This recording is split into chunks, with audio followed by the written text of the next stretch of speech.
Microphone check 1 2. You are now tuned into the network YouTube channel that takes complex networking topics, dumbs it down to a more simpler language. Today's topic is Ospf. Again, y'all know how it is. Y'all know what I say. Repetition is the key to all mastery, right? So we do this stuff over and over and over and over and over and over and over until it gets stuck in my head. We're going to be using Boson NetSim again today. Y'all notice all these green check marks. These are all the labs that we've done so far. I forgot why we didn't do these red ones. I can't even remember why. Maybe we can go back and check. I didn't even go check. I skipped them for a reason. I can't remember why. But maybe we'll go back after we complete all of these guys. And we're going to complete it until all the way up until we get to about here. And then what am I going to do? I don't know what's the plans for this. But that's definitely what we're going to do for these next couple of live streams as well. But y'all know I like to mix it up with NetSim. I just happen to use this application because, you know, they gave me a free they gave me this application as a demonstrative purposes, and I use it on my channel. Once I get to about 5,000 subscribers, I will be gifting away a copy of this, so that way y'all can, you know, do this along with me. And it's my way of saying thank you for, you know, subscribing. So if you're just now tuned into this channel, go ahead and hit that subscribe button, hit that like button, and you know, let's get started with the show. We got Foster in the building. Appreciate you for tuning in. He said the network, the network, bruh. I'll give y'all a couple minutes for some people to tune in. Some people might not know we are, you know, streaming right now. This is LiveLabs episode number 116 for those of you guys that are just, you know, tuning in or whatever. I usually just kind of like live stream my study efforts, you know. I'm haphazardly studying for the CCNP certification. I already took the route and switch exam, then Cisco switched it all up, and then they said, here's a badge, but you still got to take one more test. Now, I don't have to take the encore test, but, you know, they put a lot of news topics and stuff in it, so I kind of go over that. Plus, I like going over the fundamentals. Now, all I have to do is take an elective exam, and the one I'm going to take is Advanced Routing and Switching, also known as the NRC exam. So once we get through all of these encore topics, which are up here, highlighted right there, we will start doing the NRC ones. So we also have some labs to do that for that test as well. So we'll be going through all of that stuff. So today we're doing, yesterday we did multi-area Ospf 1. Today we're doing part 2. So give it again some time for some people to tune in. In the meantime, what do we have in the IT world? So Apple released the new version of iOS, which I just started reading this article. I was like, let me see what article I'm going to read y'all today. And I was like, oh, yeah, that's right. They came out with new iOS. Why? Because there was a 0-day vulnerability. If you don't know what that is, that's like when they found a vulnerability in the software or whatever, and it just came out or whatever, and the company that released it, they have no patch or no way to kind of like mitigate this exploit or to kind of like resolve this issue or whatever. So they had an exploit, and it's called forced entry. So Apple patches forced entry 0-day exploited by Pegasus spyware. 0-click flaw has been exploited by NSO since at least February. So they've been had this, but they just discovered, oh snap, we have a vulnerability. And then iOS released that new update. That's why if you have an iPhone, you can see there's a software update, and it's believed it's 14 point, I don't even remember what it is, 14.0 something. But anyways, I'm downloading it right now, and it should be installing in a little bit. I just realized it right before this stream too. So Apple has released several security updates this week to patch a forced entry, they put it in all caps and quotation marks, vulnerability in iOS devices. The 0-click 0-day vulnerability has been actively exploited by Pegasus, a spyware app developed by the Israeli company NSO Group, which has been known to target activists, journals, and prominent people around the world. Tracked as CVE, blah, blah, blah. Y'all know they have these like vulnerability numbers. They have a code beside it, right? It's CVE 2021-3860. I hope that don't mean that's the 30,860th vulnerability found in the year of 2021, but that's what it looks like. The vulnerability needs little to no interaction by enough iPhone user to be exploited, hence the name forced entry. That's crazy.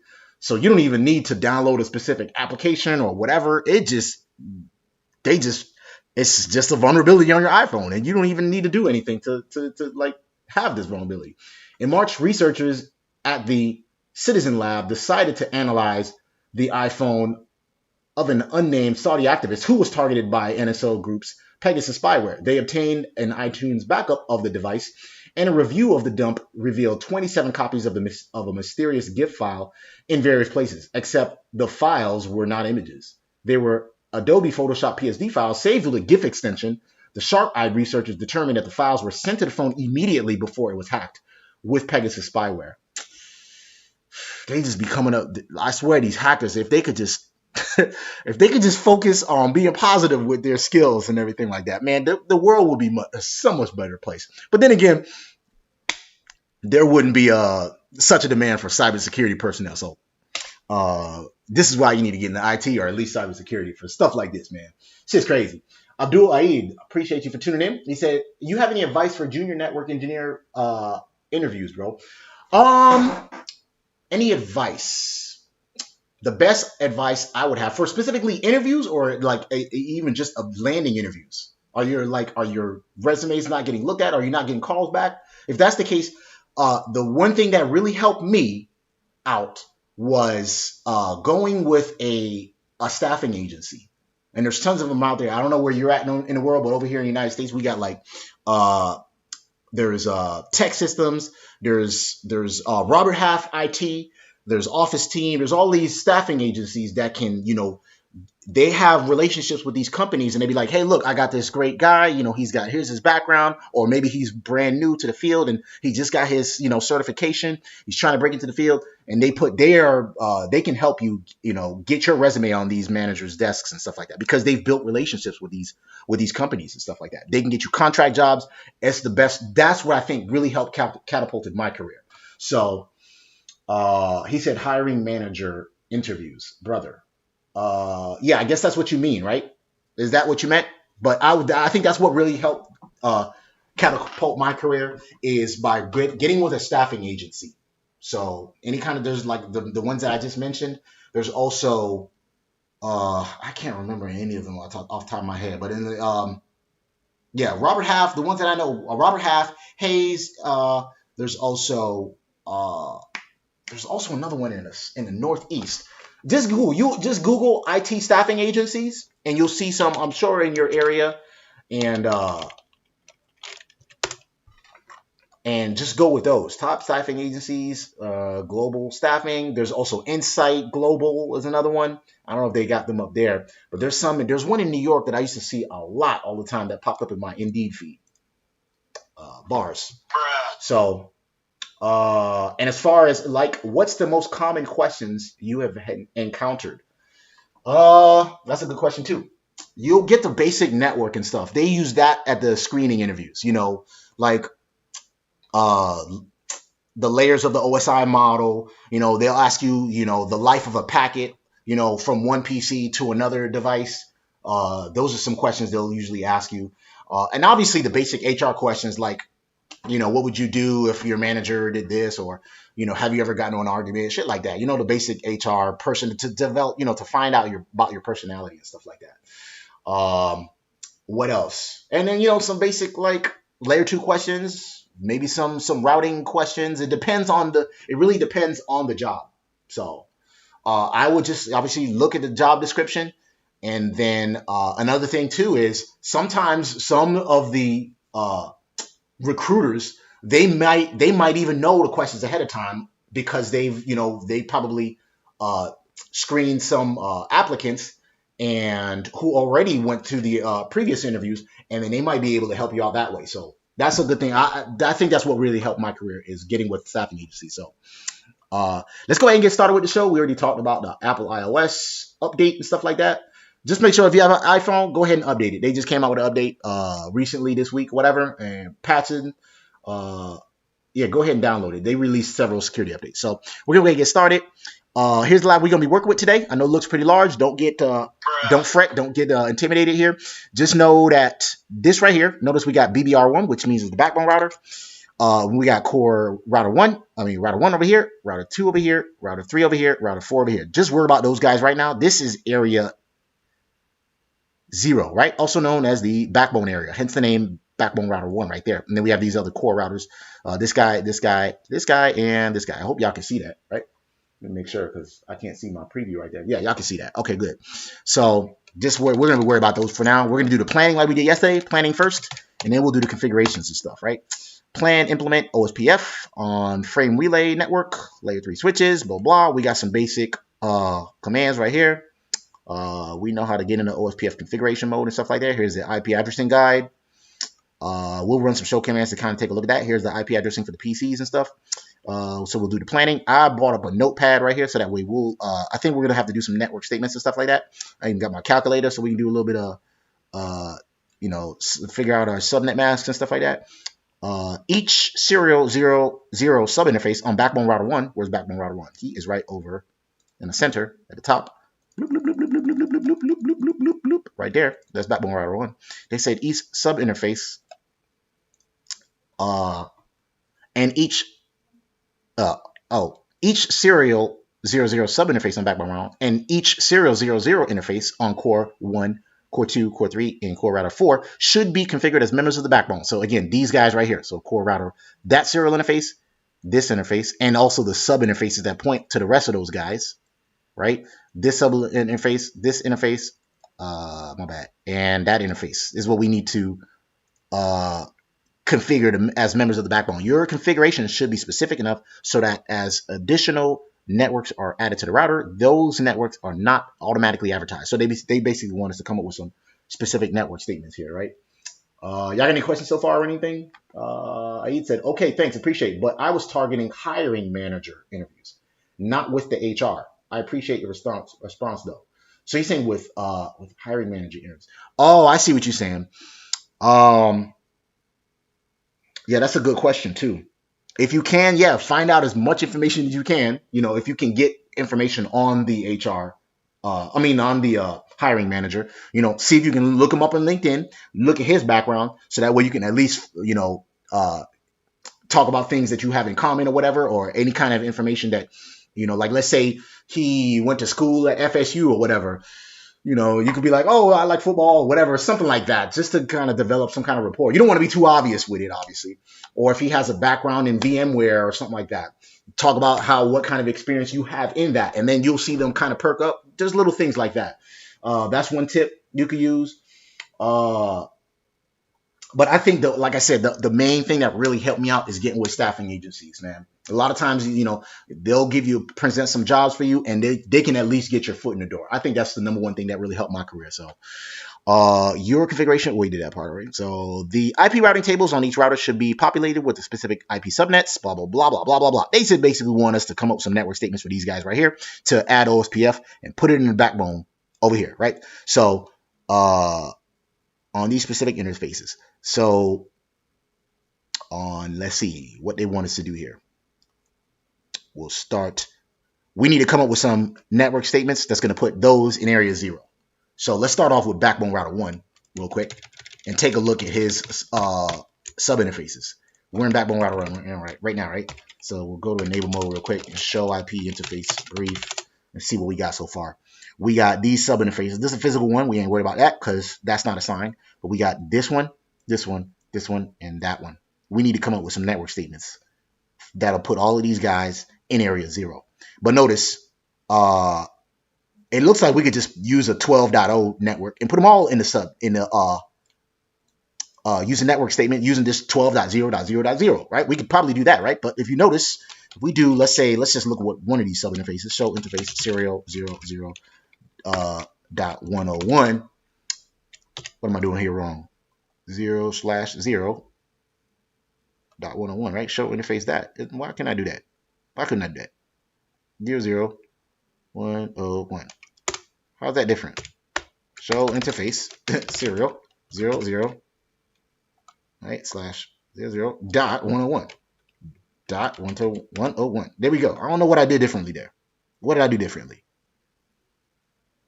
I just didn't type it out there. Whatever. You could still tab. I don't understand that. Whatever. But notice there's /30 subnets. So each of these guys are probably in different subnets, right? So we need to come up with different network statements for each one. Let's start off with, I'm going to put up this notepad and we'll just write out our network statements first. For backbone router 1, we are going to use the 12.0.0.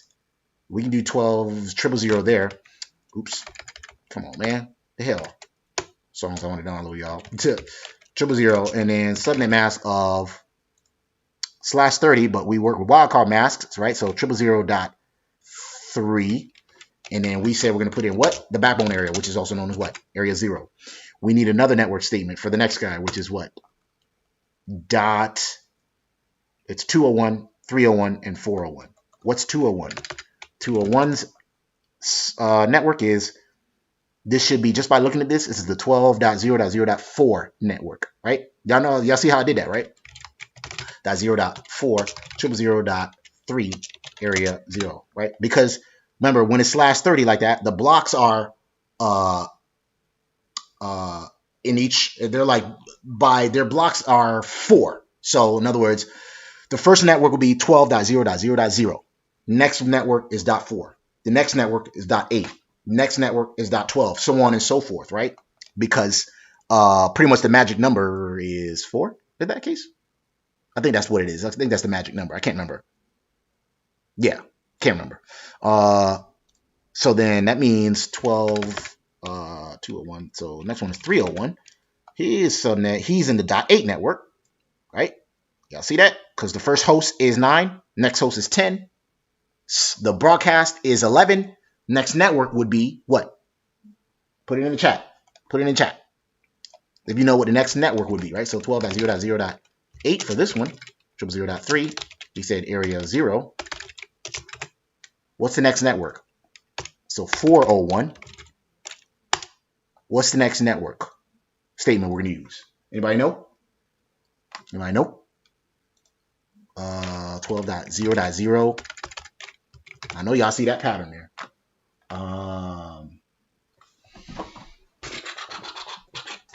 While y'all come up with that one, I'm going to go to core router 1 and we'll come up with some network statements. So core R1. Let's look at core R1. He's right over here. What was the last octet for anybody that is watching over there? Show IP interface brief. What we got there?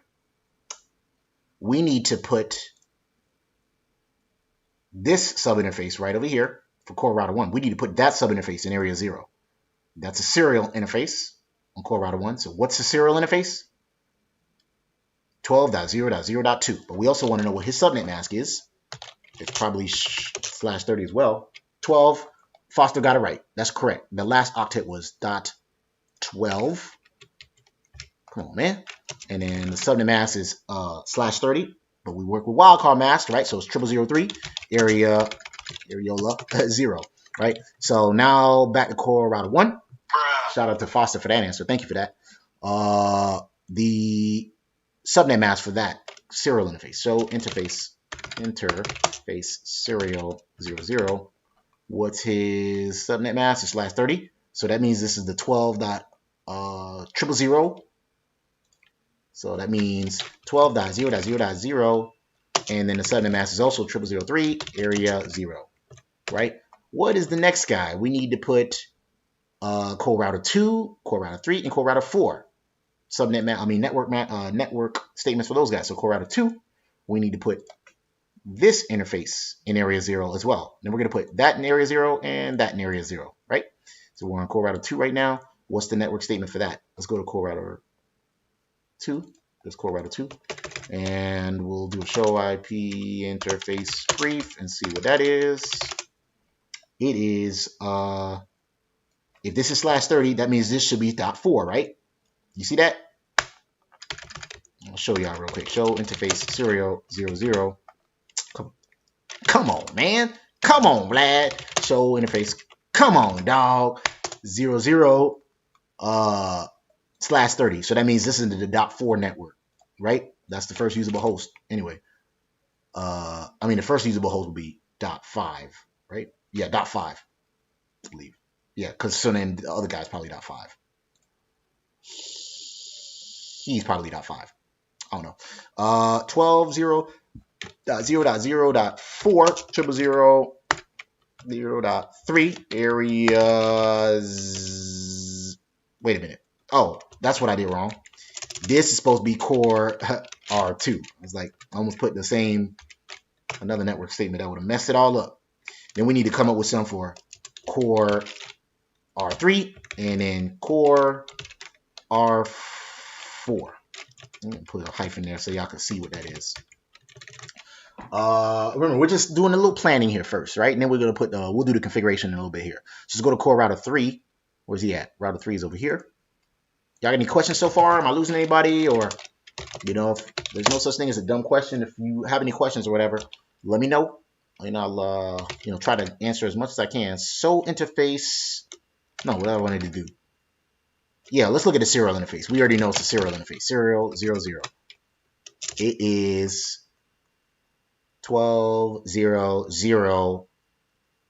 This is the .8 network, right? So this is for router 3, 12.0.0.8, 0.0.3, area 0. And then finally, core router 4, which is that guy right over here. We'll put that network statement. We'll come up with a network statement for that guy. Where is he at? Right here. We'll do enable show interface serial 00. And that interface is also /30. So this will be the .12 network. Yeah, it should be the .12 network, right? First usable is 13. Next usable is 14. Broadcast is 15. The next network is 16, right?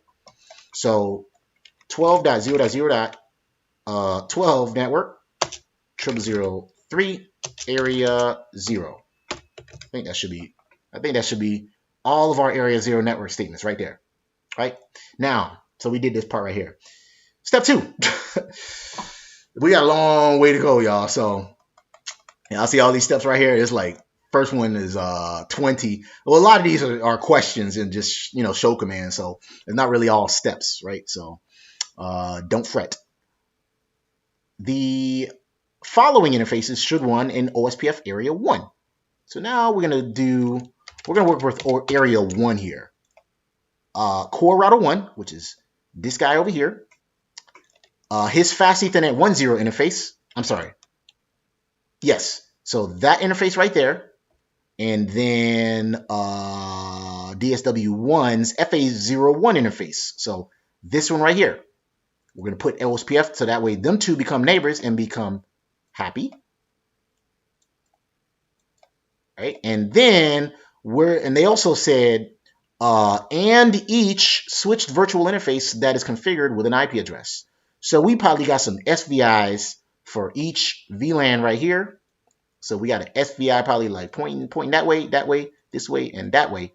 We want to put that in OSPF as well to participate in OSPF. So that way we're broadcasting these networks that way, right? Hope that makes sense, right? So we're gonna have these networks right here broadcasting going that way, right? Loading on the track like a segue. So let's see. Core router 1. We're gonna go to core router 1, which is this guy right over here. Where you at? Where you at? Where you at? That's core router 1. We need a network statement for, he said, the what? FA10 interface. What's that IP address? So IP interface brief. FA10 is that right there. But let's double check our subnet mask. Show interface FAST1/0. That subnet mask is /30. So that network is 12.1.0.0 slash. So that means on core router 1, we need 12.0.0.0. No, 12, my bad, 12.1.0.0.0. And then subnet mask of /30s, which means our wildcard mask is 0.0.0.3. Area, they said what? Area 1, right? Remember, this is multi-area, so we're not working with just, so now basically, remember we did, I'll show y'all real quick. We put these guys right over here in area 0. Now we're going to basically put this over here in area 1. So this area 0, also known as the backbone router, backbone, and then this is area 1 over on this side, right? And we're probably going to do, I don't know, maybe like area 2, maybe area 3, I don't know. I haven't done this lab, so we'll see. What's the next one? Where were we at? Oh, we was doing this right here. core router 1's FA10. We did a network statement for that. Now they also wanted us to do on DSW1, which is this switch over here.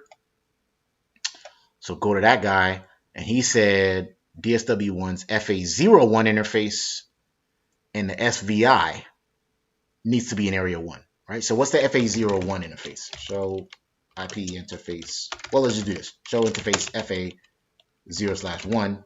That IP address is 12.102/30.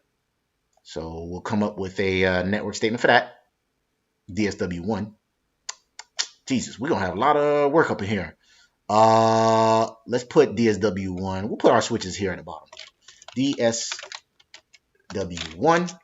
So the network statement for that is going to be 12.1.0.0 network, right? 12.100 network /30. So 12.100 and then /30 will be 0003 area. They said area 1, right? Next one is the SVIs. So they said there's some SVIs on here. Let's check. Enable. We'll do a show interface. Let's do a show IP interface brief. We have all these bad boys right over here. One thing I noticed too is that I don't know if the filter command works for this or not. So we have all these interfaces right here that we need to put separate network statements. Basically, we have this in a subnet, that in a subnet, that in a subnet right there. All right, what else we got? So we got 3 subnets right there. Yep. And then this FBI is probably this right over here. Or maybe this right over here. Who knows? I didn't even really look at it like that. But either way, we have some SVIs there. We need to broadcast. Basically, we need to broadcast these networks using Ospf, right? So the first one is VLAN 11, 12.1.1.1 network. Let's look at that real quick. Show interface VLAN 11. What's that IP address? It's 12.1.1.1/26. So we need a good network statement for that. I'm on DSW1. So I say 12.1.1./26. So that means this is definitely the .0 network for sure, because it's .1. And then the subnet mask, we need to come up with a wildcard mask for this. So I can't remember what these are. So this should be, let me see, 128. That's 25. So the next one will be 192. So basically we need to do 255 minus 192 to give me the subnet mask, which is .63. That will be our wildcard mask, right? So that means for that last octet. So 000.63, and they said put that in area 1. Y'all see how I did that, right? If not, let me know. Basically, what I did was for the subnet mask. Remember, we work with wildcard masks with the network statements. We take the subnet mask and basically minus 255 from it. So the subnet mask is 255.255.255.192. That last octet is the unique octet. We take 255 minus 192. That gives us 63. That gives us the wildcard mask. That last octet for the wildcard mask, right? I know it's kind of tricky, but stuff like that. He said, what's the best simulation for CCNP AAIN? What's that? I don't even know what that AAIN is. CCNP AIN? I don't know. I don't know if that's a typo or what. I wouldn't say it was the best simulation. But if you're saying the best simulation, I like Boson NetSim, and I'm not being biased with this, but I like Boson NetSim because we can jump into whatever technology you want to learn. So let's say we go, for example, let's bring up the windows here. We go to the labs window. We have all these labs. Let's say we want to get a spanning tree. We just jump right in the spanning tree. We don't have to worry about configuring IP addresses or designing a network to learn about spanning tree. We just jump right into it and learn about what we need to learn about, right? Whereas, yeah, you can do that with EVE-NG and stuff like that, or GNS3. But remember, you got to get your images. You have to set it all up, which that can be, costly or not, it takes a lot of time to set up GNS3 and EVE-NG, which I use it too, but it takes a lot of time to set it up. And then there's nothing really for you to just kind of follow to kind of learn it. So that's why I like using Boson NetSim. And not only that, they organize all of this stuff. So that way you have your CCNA labs right here. Then you have your Encore Labs, which is for CCNP, right? Then you have your NRC Labs right there at the bottom. So that's why I like Boson NetSim. But remember, Boson NetSim is the simulator. Even G and GNS3, those are emulators. So to answer your question, I like Boson NetSim as as a simulator to learn this stuff. So just for that reason there. Now, where were we? We came up with a network mask, network statement for the DSW1. For VLAN 11, we need another one for the next couple VLANs, right? Let me close this bad boy. It was on this guy right here. What was the next VLAN? VLAN 11. Next one was VLAN 12, 13, and 14. So VLAN 12, he is 12.1.1.65, which means he's the first host in what? The .64 network, right? And I see what they kind of did there. So the next network statement we're going to use, I put .1. This should have been .0. I'm glad I caught that. 12.1.1.64 network. 000. I think we use 63 for that as well. And they say put that in area 1. Right? These are basically all the network statements we're going to use. Remember, we're doing the planning part first, right? Because that's why they hence the lab name planning and configuring. So we'll get to the configuring part on task 2. Right now we're still on task 1, right? Y'all make sure y'all hit me that like button and stuff like that. Again, when are you going over to SD-WAN? I don't know, man. That's a good question, man. I haven't touched any of that SD-WAN stuff yet, man. I like going over the fundamentals and stuff. Boson NetSim don't have any SD-WAN stuff in here. I don't know, man. It's gonna be a while. It's gonna be a while. Do I have the it is at the bottom. It's section 6 of the exam topics, but I haven't found stuff to kind of experiment with SD-WAN stuff yet. So that's why I'm not even worried about that right now. I'm kind of going over the first couple, the first half of the bullet points of the exam topics, which SD-WAN comes later on. It's gonna be a while, man. And like I said, I don't like my certification don't expire until like 2023. So just make sure you subscribe and hit that notification bell. When you see SD-WAN pop up, you'll know. Peter Hunt says started Encore today. That's what's up, Peter Hunt. Shout out to Pete for that. Let me know what you're studying, and then we'll try to cover that stuff too, Peter. Come on, man, this damn phone. You get a free bruh for that one. And shout out to Pete S in the building. Hope it's going well. You can look at Cisco Sandbox info for SD-WAN power. Yeah, that's a good thing too. Yep. The Cisco Sandbox. There's also not the DevNet one. What's the other one called? D-Cloud. Cisco's D-Cloud. I believe you could probably play with a little SD-WAN stuff on that as well. Pepper Jack said, studying for CCNP security, they are changing to servers and appliances, so it can be harder to study with only 30-day trials. The exams are really focused on debug or troubleshoot. Just what I'm seeing. Okay, yeah, that's good to know. But yeah, you're right, man. It's hard to get your hands on that stuff to kind of learn about it. But yeah, good question, Power Nashell, about the SD-WAN stuff. It's hard to learn about shit you ain't got in your home lab and stuff like that. And like he said, you gotta get the trial versions, then they expire. Then you gotta, redo those trials and stuff like that, just so you can study for this stuff, man. It's kind of tough to study for the higher level certs, man. So, but anyways, I love this stuff. Anyway, back to what we were doing here. We needed a network statement for this, which was 12.11.65/63. 63. We came up with that. So now we need another one for VLAN 13. Which is I believe that's the 128 network. So 12.1.1.128 network, 000.63, area 1. What else we need? VLAN 14. Is that what they said? Yes, VLAN 14. The last one should be .192. So this is the .192 network, 12.1.1.192, 000.63, area 1, right? What else they need us to do? They said area 1 for those guys? Yes, area 1. So core 1 and router 1, core router 1 and DS1 are all in area 1. So we just did, all this is area 1. What else we need? The following interfaces should be run in area 2. which is basically the same thing, but on the other side, really. Core router 2 and DSW2. So core router 2, basically they want us to put, let me erase all this shit. Boom. We already put this in area 0. We're gonna put this interface in area 2.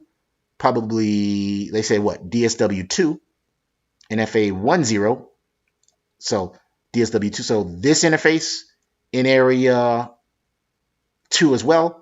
And then the SVIs that lies on this, which is probably here. Gateways for all of these guys right here, here, and here. And have them broadcast through OSPF. So that way all the rest of these guys know about it. Right? Y'all with me so far? So that's what they want us to do. And then put this pretty much area 2. So area 2, this is our backbone. Area 0. And then this side over here, area 1. Right? I know that's a funny looking 2 right there. Paul also said, where can I get the lab you're teaching on? Yes, exactly. Boson NetSim. Appreciate that for answering that, Pete. So yes, this is from Boson NetSim. Make sure you subscribe to this channel, bro, and hit that like button. I will be giving away a copy of this application, the full suite. Yes, it comes with the Boson Encore, it comes with CCNA, and the NRC Labs. Once I get to 5,000 subscribers, I will be gifting away a copy of this application here. So make sure you subscribe and stuff like that. And so that way we could do this stuff together and stuff like that. And I'm almost there, man. So let's go to Core Router 2 and this guy right here and come up with some network statements for that. Show interface, my bad. Show IP interface brief. What is it? The FA10 interface. Is that what he said? Yep. FA10. Put that in area 2. FA10 is 12.201. But what's his subnet mask? Probably /30 as well, right? Show interface FA1/0. It is /30 for sure. So this is the 12.2.00 network. So what is this? Core router 2? Yes, core router 2. So 12.0.0.0 network. 0003. And they said put that in area, 2. Over here burping in y'all ear and shit. My bad, y'all. Area 2. Now on DSW2, let's go to DSW2, which is over here. Distribution switch number 2. That guy right there. Bloop. And then they said put FA01 and each SVI that is configured with an IP address. Also in area 2. Right?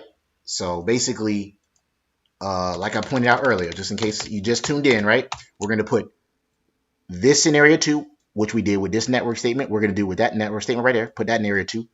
Put this in area 2.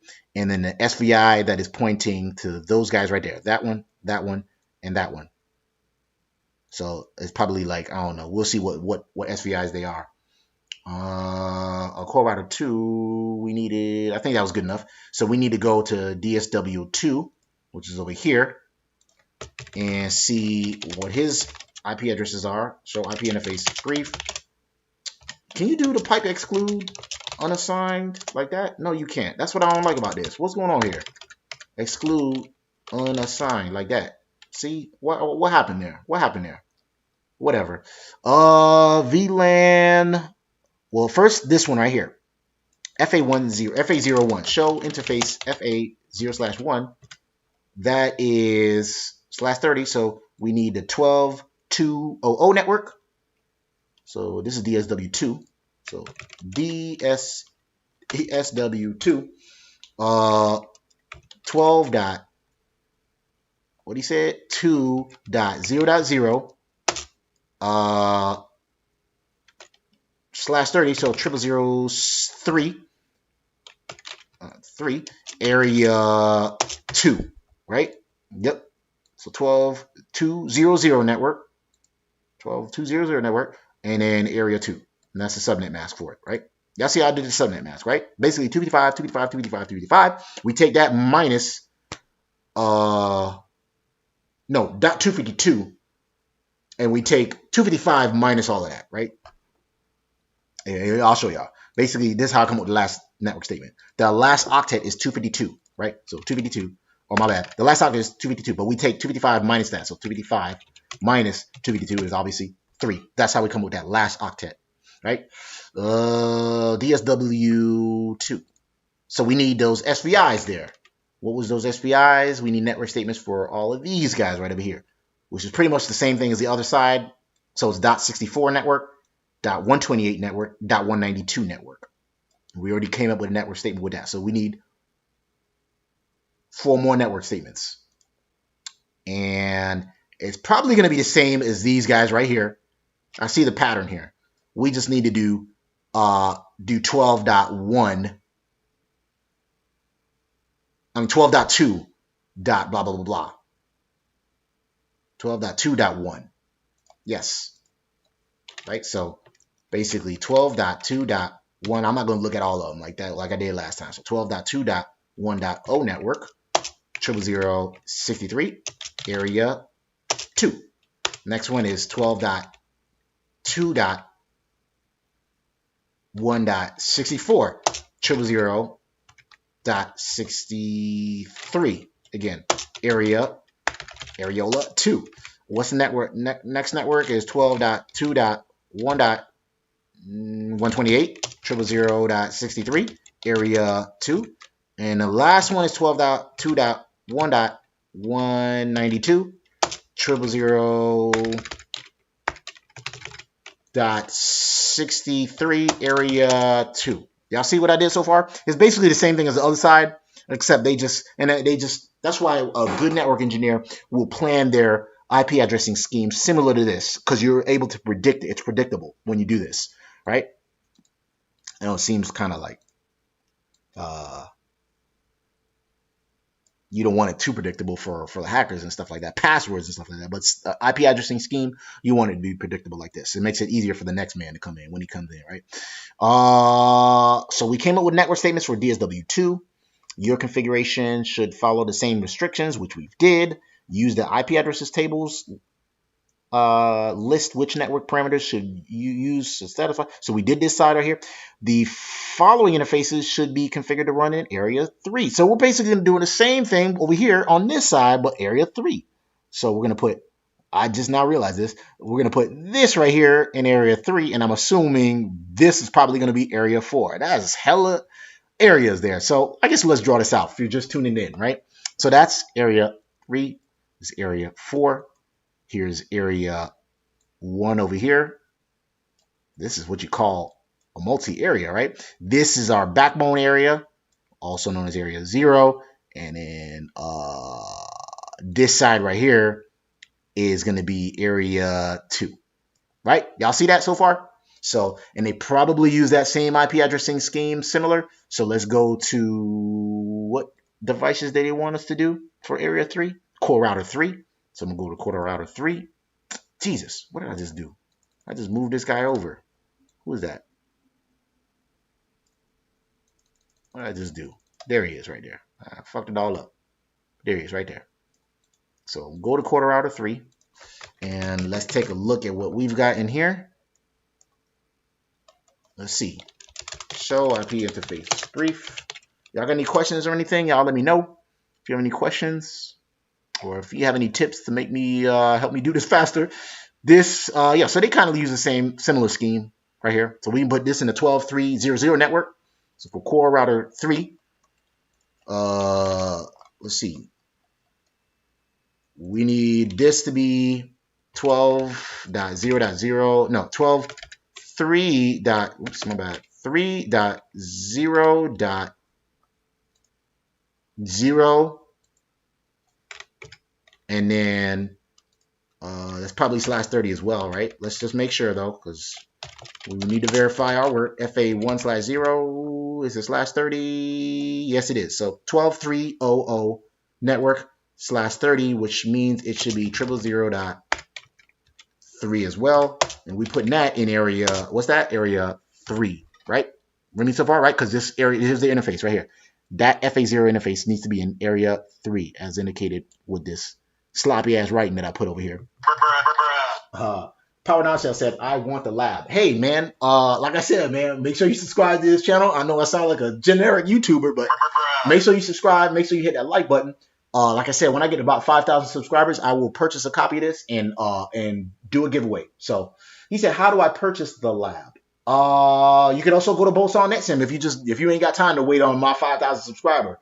Go to Boson NetSim and Boson.com, and you can get a copy of this application. Also, they've got, like I said, I love this application, man. So I don't remember how much it costs. I want to say it's like 180 bucks or something like that. But they have CCNA labs, they have Encore labs, they have an RC labs. They also have an exam simulator. So if you want to, in which I've heard their exams are harder than the real exam. So it'll really prepare you for the CCNA and CCNP and stuff like that. So they have a great suite of applications, man, and simulators.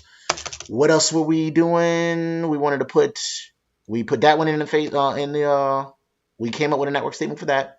So we did that for Core Router 3. That's all we needed to do. So now we need to go DSW3, which is this guy down here, this interface. And we need to come up with a network statement for that interface and this interface, right? Get rid of all of that crap there. We can leave these. All right, so yeah, we need to come up with a network statement for this right here. And then probably for the SVIs pointing, well, they're not on the access layer switch, they're going to be pointing this way. So we probably got 4 SVIs on that switch there. So we go to DSW3. We do look at his interfaces, show interface. Let's just do show IP interface brief. What we got going on here? There he is right there. The FA10 interface is probably /30 as well. Show interface FA150. My bad. Is it 10? 01, my bad. It's 0/1. And that interface is /30. 12.3.0.2. So 12.3.0.0 network. Right? So DSW3. We need to do another one for the DSSW3. This is 3.0.0.0000003 area 3. And then probably same thing for those other guys, right? Let's just go look at those other interfaces. It's the same thing. .64 network, 128 network, 192 network. And we already came up with a network statement for that. So this is the .0 network. 12.3.1.0. So 12.3.1.0 network, 000. No, it's 63. This is subnet mask for that one, right? We put that in area 3. And then the next one is, it's going to be really similar to these guys right here, right? Predictable IP addressing scheme that they came up with there. So 12.3.1.64 for the next network, 00063. Oops. So 63. Area 3. And next one's going to be 12.3.1.128 network, 000.63. Area 3. Next one is 12.3.1.192, 000.63. Area 3. And then the next one's probably DSW4. And I'm just going to go ahead and do it because I believe if they designed it like we thought and watch them give us the okie doke, right? They're probably going to be similar, right? So let's just look real quick. I know, but we should verify, always verify, right? Like my boss always say, show interface brief. And it is just like we thought, 12.1.0 network, the 64 network, 128, 192. And then this is going to be 12.4.0.0 network. So, so let's just do this. I'm going to copy this and change all the 3s to 4s. Basically what we need to do for DSW4. That's all we need to do, right? Because let's see, they're going to tell us to put it in area 4 for the next one, right? Yep, area 4. So I was writing that. So area 4, yeah, we can change this to 4.0, 4, area 4, area 4, area 4, area 4. Y'all with me so far, right? They just basically predictable IP addressing scheme. That's the only thing I don't like about, just using stuff like this, because they kind of hold our hand in learning this stuff. But it is what it is, man. 12.4. I think that looks right. That looks good to me. That look good to y'all? Y'all let me know. Tai Kwang Gong said, is that GNS3? No, this is Boson NetSim. Boson NetSim. The Encore lab. Basically, I'm using the Encore lab that is called Planning and Configuring Ospf lab number 2. Good question though. Let me refresh because I can't see y'all right now. It's it looked like my stream kind of froze there. Sorry, you guys. Princess C said, hello. I haven't caught a stream in a while. Glad to see you going strong. Appreciate you for tuning in. Yeah, I took a break actually for like, I don't know, like a week or something like that because I had like a huge project at work and stuff like that. So, but yeah, we still streaming, man. We going to be here, man. We're going to be here for a while. So, you know, there's a lot of material in the Encore exam. And then I'm going to be covering stuff on the RC exam. And then maybe sometime next year, I'll actually take the exam. But like I said, my certification doesn't expire until like the end of next year. So I got plenty of time, man. I'm just, you know, just ain't got shit to do. And and this is fun to me. So, I think we came up with enough network statements for for Core Router 4 and DSW4. Now he said, and remember, these are the areas. We already drew them out, so I'll just erase this. What else did they say they want us to do here? Step 6 is list the OSPF network area commands necessary to accomplish the configuration requirements in steps 1 through 5. Your configuration should be minimized where possible. So this is basically all of these. We're just going to add the network keyword in front of all of these network statements that we did right here. So Core Router 4 looked like he's missing something. He looked like he's missing a network statement. Yes, it should be 12.4.0. Let me make sure. Let's verify our work. Let's go to Core Router 4 real quick. Let's see what networks he got. Let's do a show IP interface brief. He looked like he's missing the network statement. I believe this is, let's see. I believe this should be 12.4.00/30. Let me look real quick. Show interface FA1/0. This is /30. So 12.4.0.0 network is what he's missing. 00.0 network. And then this should be /30/3. And then this should be area 4. That look about right. Yep. 12.1.0. This should actually be 12.2.0 right there, I believe. Yeah. Let me look at Core Router 2 to make sure. Let's see. Show IP interface brief. This is the 12.2.0 network. Yes. /30. That look about right to me. Yes. We got these in area 2, area 3, area 2, area 1, 2, 3, 4. Yeah, that look all about right to me. And then we got our backbone router with his network statements. That look all good to me. So that's all our network statements that we're going to be using. That's what they're saying, to list them here. On each device running OSPF, is it necessary to use the same OSPF process identification? Anybody know the question to that? Or the answer to that? Stream looks okay. Okay, cool. He said, what was the big project and how did it go? If it's okay to answer. What was I doing that week? I think I was, there was a couple of, they weren't really core switches, but they were chassis switches that I needed to upgrade the operating system on. So, and there was a couple of them on campus that I needed to do. So, but it went pretty smoothly. Nothing. There was one that just wouldn't come back up for a while, but then I was able to get it going. But yeah, just the operating system. It wasn't that like huge or anything, but yeah, just that week. So, so yeah, on each device running OSPF, is it necessary to use the same OSPF process identification? Anybody care to answer that? No, it's not. So let's say we got London on track. We said that this is area 2 over here, right? We're going to have that interface participating in OSPF and that interface participating on OSPF. Now, for them to become neighbors and become happy like that, right? They don't have to have the same process ID. We can have process ID 100 here and process ID 200 over here. and they will still become neighbors. The process ID is a number that's locally significant, so they ain't got to be the same for them to become neighbors. We could have process ID 99 on one and 500 in the other. They'll still become neighbors, right? I've shown y'all this before. Next question. DSW1, DSW2, and DSW3, and DSW4 are all layer 3 distribution switches, right? The distribution switches right here. There's DSW1, 2, 3, and 4. They're all distribution layer switches. What command is necessary to configure IP routing on layer 3 switches? You guys know that?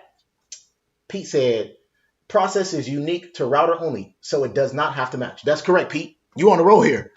So what about this question here? Smarty pants. What command is necessary to configure IP routing on layer 3 switches? Somebody else beside Pete answer that one. I think I know it. Yeah, I know this one. This is an easy one. While y'all get that one, I'll go to the next question. Cisco IOS has 2 mechanisms that can be used to specify the interfaces on which OSPF should run and in which OSPF area these interfaces belong. Besides the OSPF network command, what other mechanism does Cisco IOS supply? Other than the network statements that we're going to use for these guys, we could also use the interface specific command, right? So we could just go to the interface, and I'll show y'all real quick, just as an example. This one's not assigned, so I'll just fuck with him. Serial 02, right? We could just go global config mode like that and just do IP OSPF. Is it? Can you do that way? Oh, what is it? Yeah, I thought you could do it that way. IP. That's a serial interface. So do you have to configure OSPF before you do that? I thought that's how you do it. IP, you're supposed to be able to do IP OSPF and then the process ID number and then area and then the area ID. That's what I thought you could do. But apparently you can't do it on that guy. I don't know why. Maybe because the OSPF is not turned on or what. Maybe that's probably what it is. I don't know. But that's the other way you can do it. Pete said IP routing. That is correct. That is the command to turn on routing on a layer 3 switch. To make a routed port, no switch port, if that was the question. That's a good question too, though. That is probably another one that we might have to do, but I don't think they'll have us do that. But yeah, IP routing is how we turn on routing on a layer 3 switch. That is correct.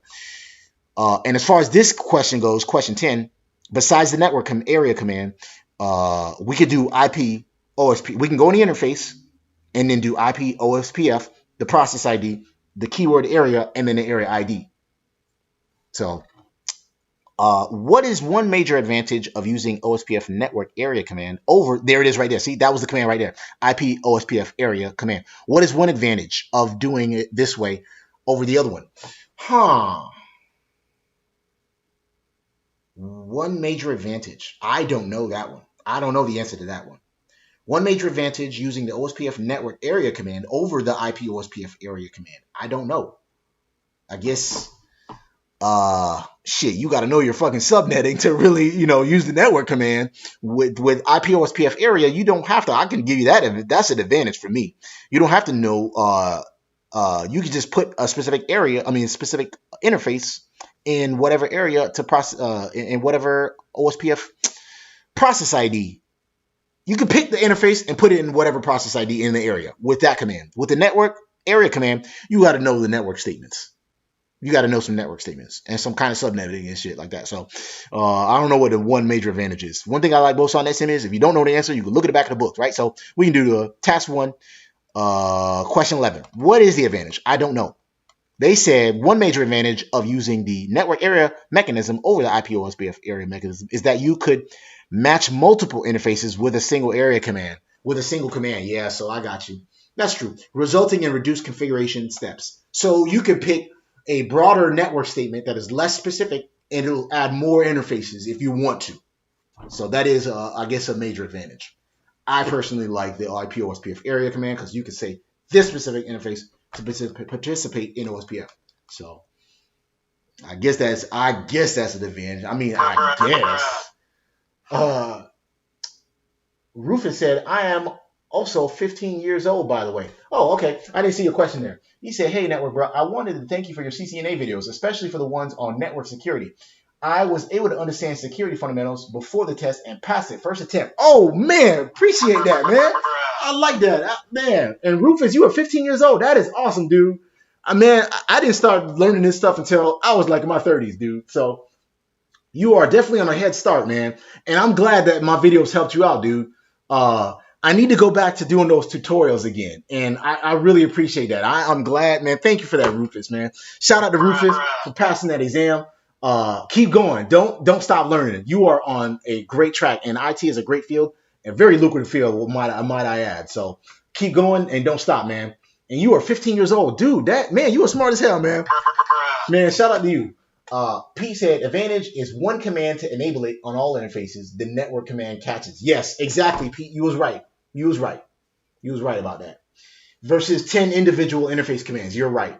I still like the other command, though. So, congrats. Yep. And he said, thank you so much. Yeah, man. So, shout out to Rufus for that, man. I'm glad my videos helped you out. I need to go back doing those tutorials, man.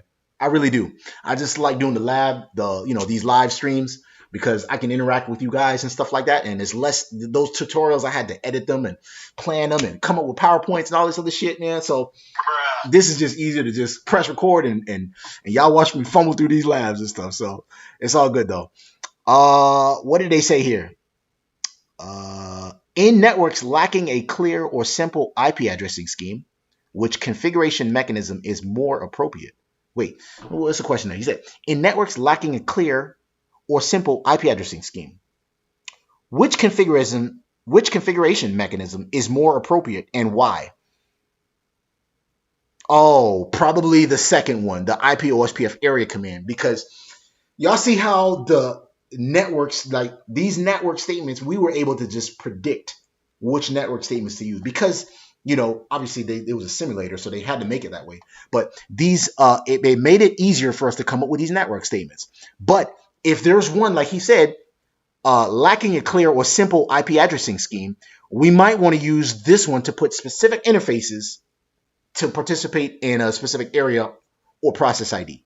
So the second way would be a better way to put OSPF in, right? Hope that makes sense. Kelvin said, Pete, that's not really an advantage. Well, according to the application, it is, Boson, Kelvin. But whatever. Yep, I started on Bruh's wireless videos, the one showing the physical ports of controllers. Good stuff. Oh, man, I appreciate that too, Pete. So, yeah, they said, an IP address. Yeah, so we see here which configuration mechanism is more appropriate. Why? So then the second way is good if it's lacking a clear IP addressing scheme. If it wasn't predictable like it was, we wouldn't have came up with these network statements as easy. I was able to just kind of delete and figure out what they were, right? So that is why the other way would be better. 14. What is the purpose of configuring a router ID for an OSPF process? Well, so it can identify itself, right, to its neighbors. The router ID is used to identify itself to other OSPF neighbors. And also, it has to be unique, right? Otherwise, you should be all fucked up. They'll start spitting errors at you like, this is not a unique router ID. You need to come up with another one. What command configures a router ID? Well, we know that. We go into router config mode, right? Router OSPF and then process ID. We go into router config mode and we do router ID and then come up with a router ID. What command displays whether OSPF is running on each required interface? That is show IP OSPF. Right? Remember we did that yesterday? We did show IP OSPF and let us know that it is running, right? But it's not running right here, I don't think. Let's see. Show IP OSPF, and it's not running. So that's how we tell it's not running. We could also do just show IP protocols, and that lets us know what routing protocols we're running, and we're not running any, and that's another one. So, but I don't know which one they're looking for specifically. What command displays whether OSPF is running on each required interface? Yeah, I think it's show IP OSPF. Both of them is going to show us that OSPF is running, but one is going to show us which one is running on the required interface. So let's see what answer they wanted. Question 16. They wanted, it's show IP OSPF interface. So they want to show IP interface. That lets us know whether the interface is running or not. He said, I caught that out of context. In any case, I was pointing out the very textbook nature of that. Oh yeah, yeah, exactly. But yeah, so yeah, there's two ways. They both have their advantages, right? The network statements, if you have, a gazillion interfaces, you could just put a network statement and catch a whole bunch of interfaces if you need to. But if it's like they said, if it's lacking a clear or predictable IP addressing scheme, it's better to use the IP OSPF area statement. This one right here. It's better to use that statement or command to use to configure OSPF. So yeah, you kind of maybe you caught it midstream, or maybe when I was talking shit, and then you finally caught that question. But what was the next one? He said in this lab, each distribution switch. Remember we said the distribution switches are here, DSW, all the red circles, right? 1, 2, 3, and 4. Right? Each distribution switch is configured to run OSPF on each switch's SVIs. However, OSPF need not form adjacencies on SVIs. What command should you issue to eliminate the unnecessary OSPF on these SVIs? That's easy. That's passive interface. Remember we said what passive interfaces are, right? Let's say we configured this interface right here to be participating in OSPF. But for some reason, we don't want these networks that are coming in this way. We don't want them to come out that way. So we can put this interface right here as a passive interface, so it's not broadcasting those networks. And that's what passive interface does. It makes it passive. It doesn't broadcast certain networks. So that's what what they want us to do here. So what command should you issue to eliminate necessary? Also, in this case, what they're going to do on the distribution switch.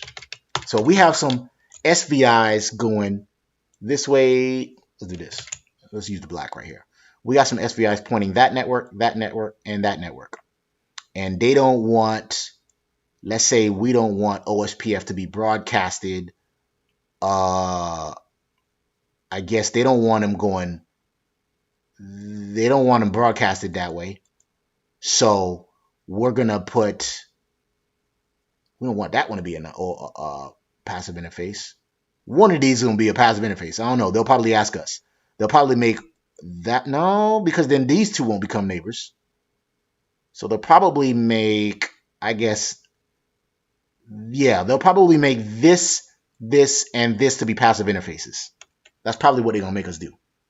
So we're not broadcasting OSPF going this way, because we want these two right here to become OSPF neighbors, right?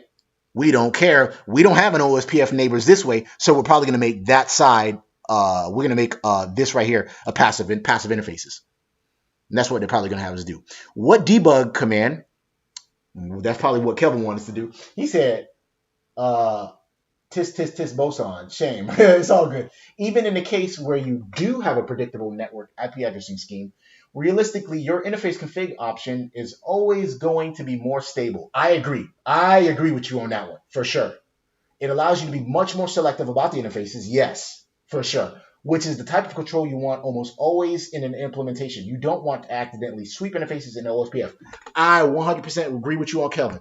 Shout out to you to that one, because, like I said, then you could pick specific interfaces to participate in OSPF, and you might inadvertently put another just by, if you don't know your subnetting correctly, and then you fuck up with the network statements, and then you put another interface to participate in the OSPF when you didn't want to do that. So that's why it's better to, like he said, use the IP OSPF statement under the config. So this command right here, IP OSPF area in a specific statement. Configure interface. So you go to config mode and then put that command right there. Then you select which interfaces are going to be participating in OSPF. It gives you more granular control. So I agree with you on that one for sure. What debug? Yeah, you probably like this one right here, Kelvin. You like debug statements here, commands. What debug command verifies that unnecessary OSPF traffic? Oh, we already said that. Oh, verifies that unnecessary OSPF traffic is eliminated on SVIs. I'm going to guess just debug IP OSPF ADJ, which stands for adjacencies, right? I think. That's your pop quiz for today. What debug command verifies that unnecessary OSPF traffic is eliminated on SVIs? I'm going to say it's debug IP OSPF ADJ. No, that's just going to give you the adjacencies. If you want specific passive interfaces, unnecessary OSPF traffic, I'll just say debug IP OSPF. That's what I'm going to say. Let's see. The answer to that is question 18. They said, debug IP OSPF hello. So I was missing that. The hello statements. The hello messages that'll be coming across. They come by default every 10 seconds. And this debug message or debug command will let us know whether they're coming or not. And we can verify that with that command, right? So I guess when we make one of these passive interfaces, they're probably going to make us debug to verify that we're not sending those hellos. 19. What command displays the link state database? We already did that a million times yesterday. Show IP OSPF database. And then what command displays whether the link state information that was learned was correctly added to the IP routing table? Show IP OSPF. That's easy enough, right? We verify our routes with show IP OSPF. And then you'll see the letter O right beside it. That's an OSPF learned route. Task 2. Configure and verify multi-area OSPF. What we came to do finally. This task involves implementing, verifying the configuration plane in task 1. He said, NetworkBruh. It allows you to be, we said that already. That's the mistake in Boson's rationale that I'm pointing out. Yeah, I agree with you. Yep, you're right. They said there's advantages to both, but yes, you were pointing out that that what they were saying is that's not the best way to do it, basically. Plus, basically, no other vendor uses network statements. I didn't know that. I know your specialty is Juniper over there. So the only other vendor that I've seen uses it, and I've seen quite my number of vendors, is MikroTik. Oh, okay. Shout out to NetworkBruh, I believe his name is. He does a lot of MikroTik configurations and a lot of just computer networking and stuff on his channel. NetworkBruh, his name is. So if you get a chance, y'all check him out. He does a lot of stuff with MikroTik routers and basic and firewalls and stuff like that. So y'all check him out. Task 1: configure each router with a router ID following the pattern 1.A.B.1, where A, where A is equal to the OSPF area. So in this case, area 1 will be 1.1, and then B is equal to 1 for routers and 0 for switches. Use a process ID of 1. Jesus Christ. All right. Let's start off with they want us to do the router IDs here. But they don't want us to do, process ID of 1. They don't want us to do any loopbacks. So we're actually configuring a actual router ID here. We go to, let's start with the backbone router. Let's start off with the backbone router. That's not the application. We'll start with the backbone router. He is up here. Right? He doesn't have OSPF process yet. Show IP OSPF. Right? He does not. They said process ID of 1. So router OSPF process ID of 1. And the router ID, they said pattern of 1 dot, and then the A is equal to the OSPF area, so area 0 in this case. And then B is equal to 1 full routers. So he's a router, so he's a 1. And then I guess it's just that. So dot 1.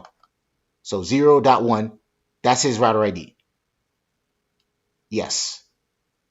And then 0 for switches. He is not a switch. He's a router. Use the process ID of 1. So that's his router ID. 1.0.1.1. Okay. I guess let's do the same thing for the other guys. But then he's a router as well. How the hell are you going to do that? That's crazy. They said each router. So Yeah, let's see. I don't know. So what's router 1 going to be? He's going to be the same thing, isn't it? Configure. So we're going to go router Ospf 1. His router ID. They said, okay, so the pattern is going to be 1 dot. What's the area? It's going to be also 0. Right? So that is the same thing and so forth. Yes, it is. And then dot 1 is the area.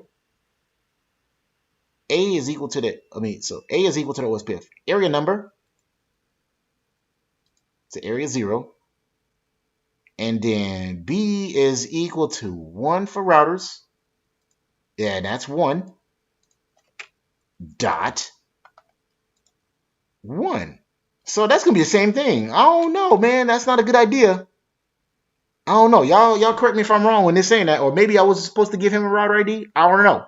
But I know router 2 is definitely going to be unique. I know that for sure. Princess C said, was my question deleted? I don't know what was your question, Princess. I didn't see. What did you say? You said, haven't caught you a stream in a while. Glad to see you going strong. That was the last thing I saw. I didn't see your question there. You ain't do no curse words or anything like that, or put any funky URLs or any put anything on Pornhub or anything like redirections URLs or anything, right? I don't know. Let's go to router 2. I know he's gonna have a unique ID for sure. Router Ospf process ID of 1. His router ID.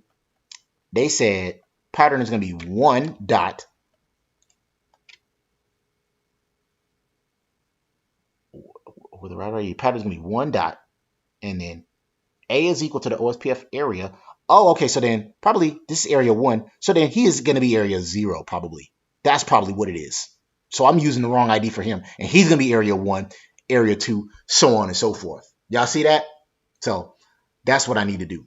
I need to fix this router ID. This guy is going to be, let me see, 1.0. Yeah, that is correct actually. Router 1 though, he is going to be, router ID is 1.1 is the area. B is equal to 1 for routers, 0 for switches, and then process ID of 1, and then dot 1. So he is quad 1, and then the other guy is 1011. See that? So basically, this is the area 1 router. This is the area 4 router, area 3 router, and the area 2 router. And basically, since he's the backbone router, he's basically area 0 router. That is his area. I guess consider his area ID. Even though these guys all participate in area 0. But they're talking about their, I guess, their LAN side interfaces is what they were talking about when they said the area. Y'all with me so far? He said, I requested a Discord invite. Oh, I didn't see that. My bad. Appreciate that. Yeah, make sure, in case you guys don't know, I have a Discord server. Sometimes I like, there's the Discord invite. Sometimes I will change my stream. I know that the banner on my channel says I typically stream Monday through Thursday, 8 p.m. Eastern Standard Time, but my schedule has been irregular lately. So what I'll do is, I've been liking the stream at 9 o'clock. That's been a lot better for me. So I might change that schedule up Monday through Thursday, 9 p.m. Eastern Standard Time.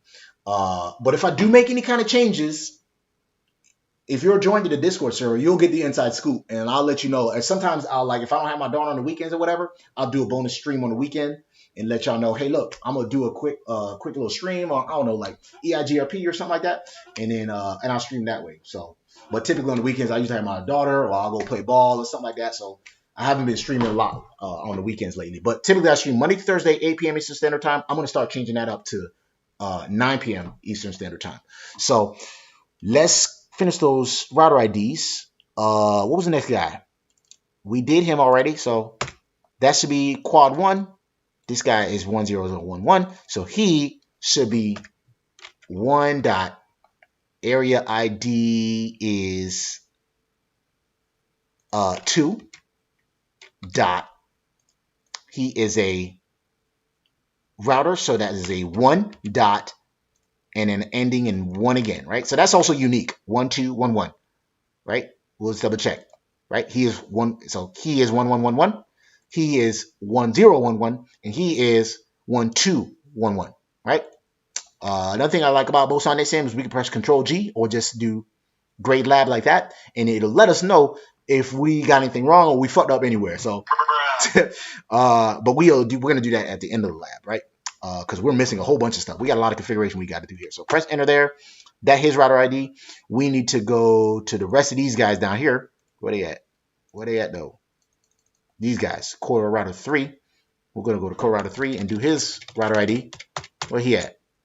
There he is right there. And we say show. We'll go to global config mode, router, Ospf, and we just now get into router IDs, man. Router ID, but we did most of the homework over here, right? Remember our network statements from earlier in the stream, if you just tuned in? So his router ID is going to be, they said the pattern is 1 dot, his area ID is 3 dot, he is a router, so therefore he is a 1.1. That is his router ID. And we'll go to router 4. Same thing, global config mode, router Ospf 1, router ID, he is 1 dot, we said area 4 dot, he is a router 1.1. So he's 1411. Now we got to do the distribution switches, right? These guys have to have router IDs as well, right? This guy's a distribution switch, this guy's a distribution switch, that guy's a distribution switch, and that guy right there is a distribution switch. We need to come up with router IDs for these guys. So let's start off with numerical order, DSW1, his global config mode, router config mode, Ospf1. IP routing is not enabled. Y'all remember, y'all know how to fix this one right here, right? Y'all see I can't go into router config mode. Why? Princess S, thank you. So yes, Princess E. Why can we go into area config mode?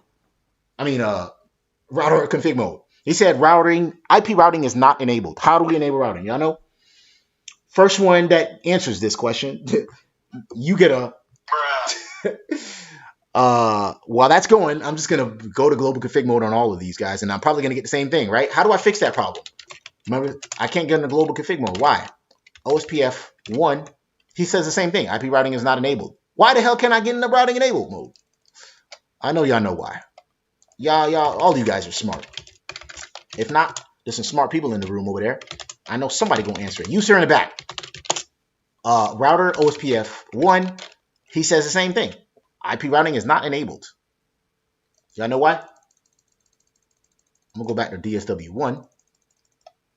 He said routing is enabled. Well, okay, well, how do I turn it on? You know why? You know how?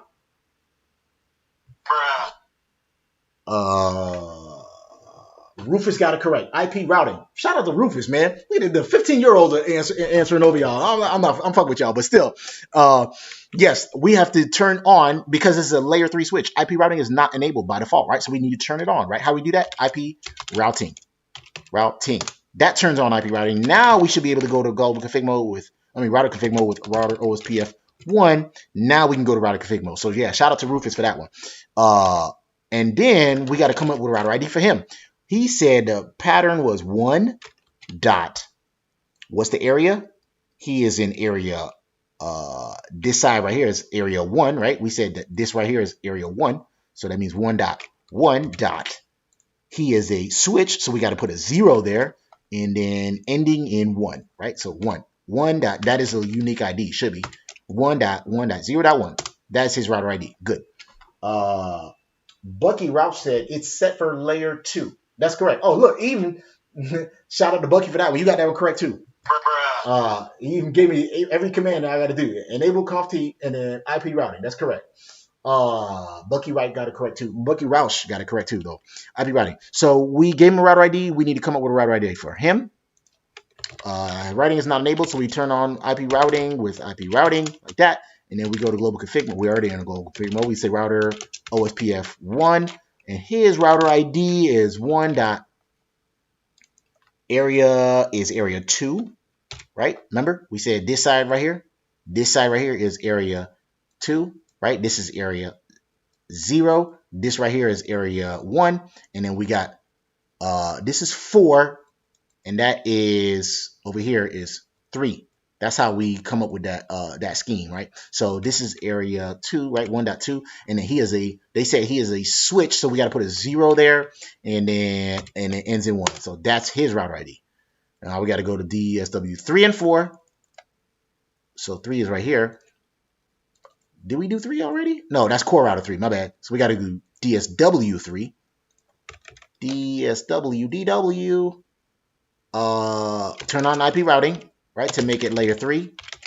And then router OSPF process ID 1, and then the router ID, and his process router ID is 1.3. He's a switch, so he is a, what is it? He said he's a 0 for switch, and then .1, and then the other guy's gonna be .1401, right? 1401. Global config mode, IP routing. What's it ambiguous with? I'm just curious. Oh, IP route and routing for static route, right? So router OSPF process ID of 1, router ID is 1401. So 1.4.0.1, that gives him his router ID. So now they all have unique router IDs. We're done with that. Verify your configuration. How we verify the router ID? I'm just gonna pick one. I'm not gonna do all of them. We do show IP OSPF. That's one way to see our router ID. That's his router ID, 14.0.1. We turn on OSPF right there. What's another way to verify the router ID? Y'all know? Show IP OSPF. OSPF. Another way to verify our router ID. We can do process ID 1 like that. No, that ain't gonna tell us. Show IP OSPF. Neighbor. No. Jesus. These people, man.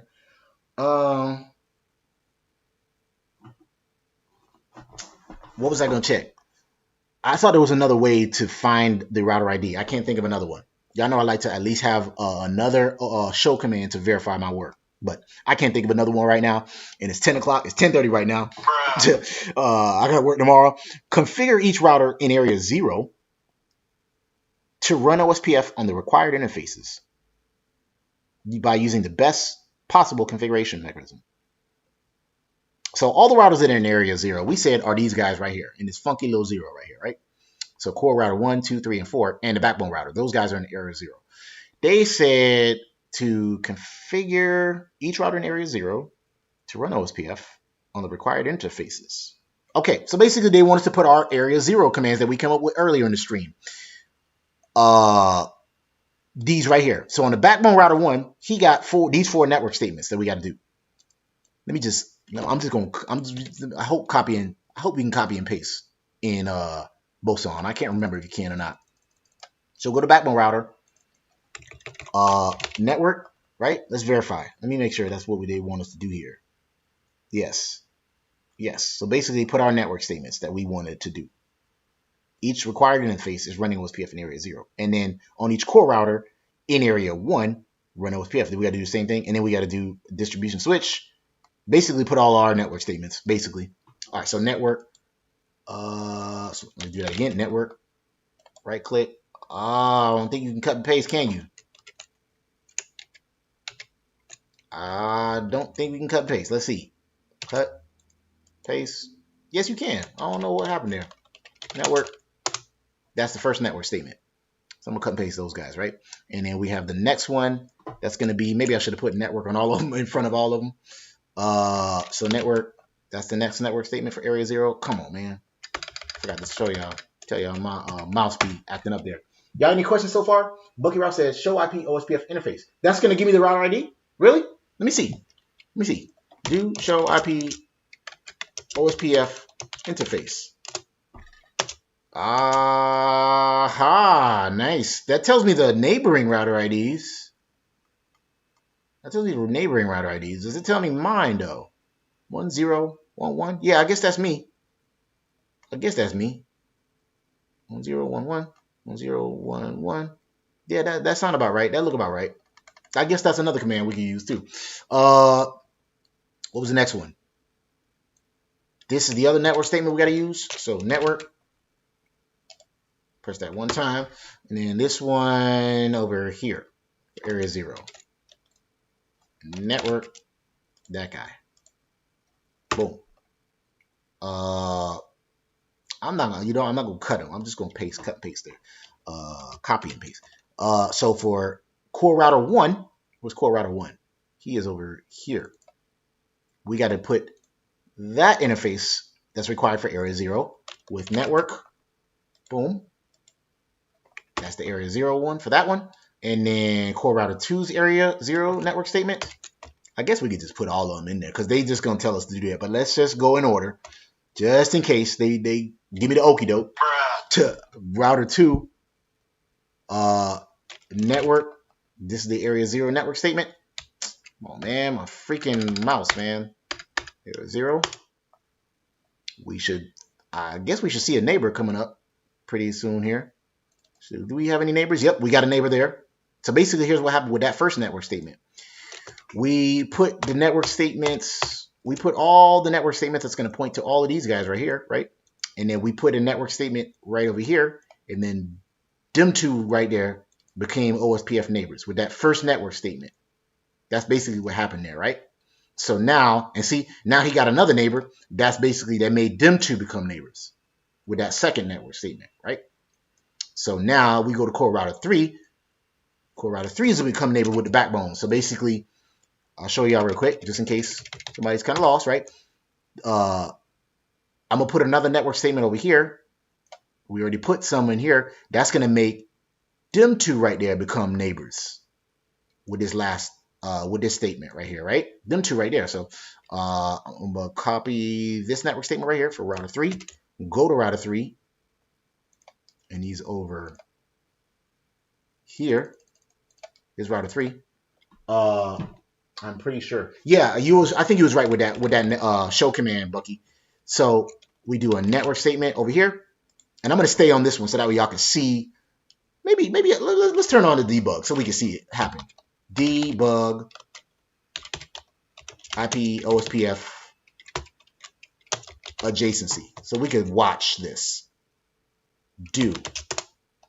So now we're going to see the adjacency come up, right? So now network, put that network statement, boom, and then now we should see an adjacency statement.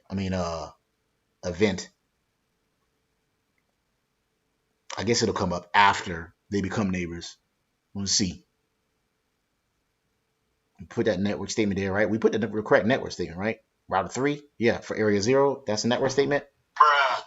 Get on our knees, pray to the network gods. It's not looking good so far. Come on, man. Maybe we didn't put the right. There you go, right there. But I thought the debug would at least let us see the adjacency happen. I thought we would have seen it with that. Does anybody know a better debug statement, debugging command that will let us see the adjacency? But basically, it came up there. So that made them two become neighbors. These guys right here. That guy and that guy is now neighbors. Let's do another debug command for router 4 so we can watch that happen, right? So let's go to router 4 and put that last network statement for area 0 right here. Where's router 4? I'm on router 4. So network, this guy right here. I ain't gonna do the debugs, man. That's a little bonus right there. But let's see. Let me go back to router 3. Yeah, I thought the debugger would have turned it on. I thought we would have seen something there. I think maybe if we like remove a network statement or make it passive, make one of the interfaces passive, then we'll see some debugging events for adjacency. But whatever. We'll go back to router 4, and now theoretically this guy and this guy should become a neighbor with that network statement, right? Wait for it. Wait for it.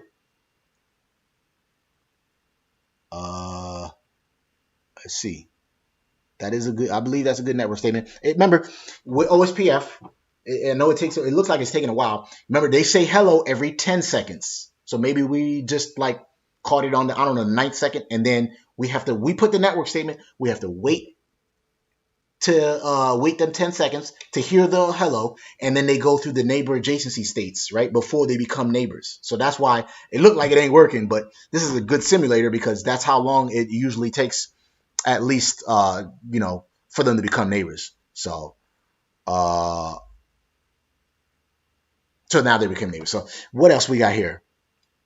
I think that's all of the area 0 statements. So now configure each core router in area 1 to run OSPF on the required interfaces by using the best possible configuration mechanism. So we're going to do the same thing, but for the area 1 statement. So this right here, that's area 1 for core router 1. And then we have to do the same thing for distribution switch number 1. Those are the other network statements for area 1. So I'll show y'all real quick, right?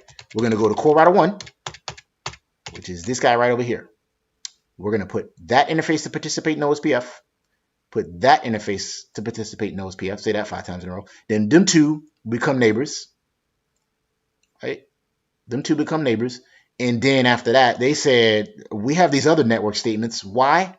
Because remember, we have these SVIs that are pointing to that VLAN, and this VLAN.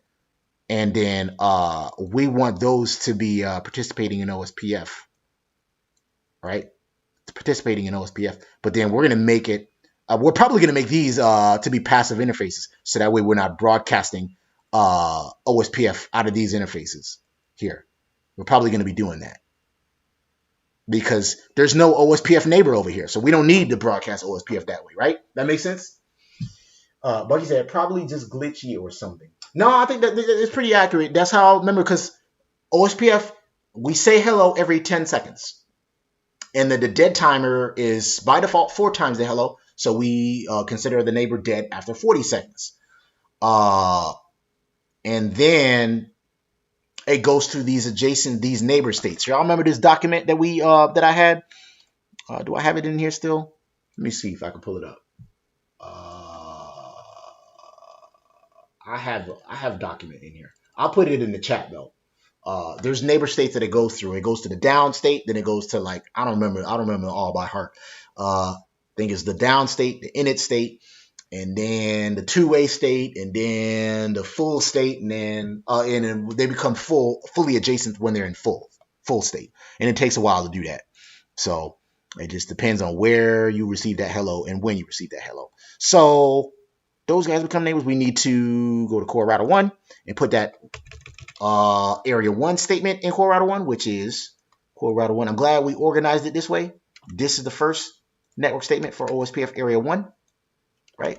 So that way when we do this, we'll put all of this right over here, bloop, on this side to be in area 1, right? And then we're going to do the same thing on the other side over there, right? So now we say network, right click that guy, bloop, put that in area 1. Now we're going to go to the switch and put that in area 1 as well. Y'all with me so far? Am I losing anybody? Or, you know, ask away with some questions, or maybe you can come up with a faster way to do this. But this is this is a learning environment. This is me, doing the labs and actually trying to teach it at the same time. So I hope this helps you out like it helps me, because like they say, once you learn a topic, if you're able to teach it and stuff like that, that's how you are able to learn it and learn it in a deeper and have a deeper understanding for it. So go to distribution switch 1 and do those network statements for distribution switch 1. So this right here, all these network statements, basically all these network statements we got to do. I think we got to put a space there. I don't think it matters, but it is what it is. So we're on distribution switch 1. Did we do that other network statement? Yeah, that was it. That's all of them. How many we got? We got 4. We got the WAN facing side and the 4 VLANs, I believe. Yes. Is there 4 VLANs? I thought it was 3 VLANs. I can't remember. Let's check. Let's check real quick. Yes, 4 VLANs and then the wide area network facing side.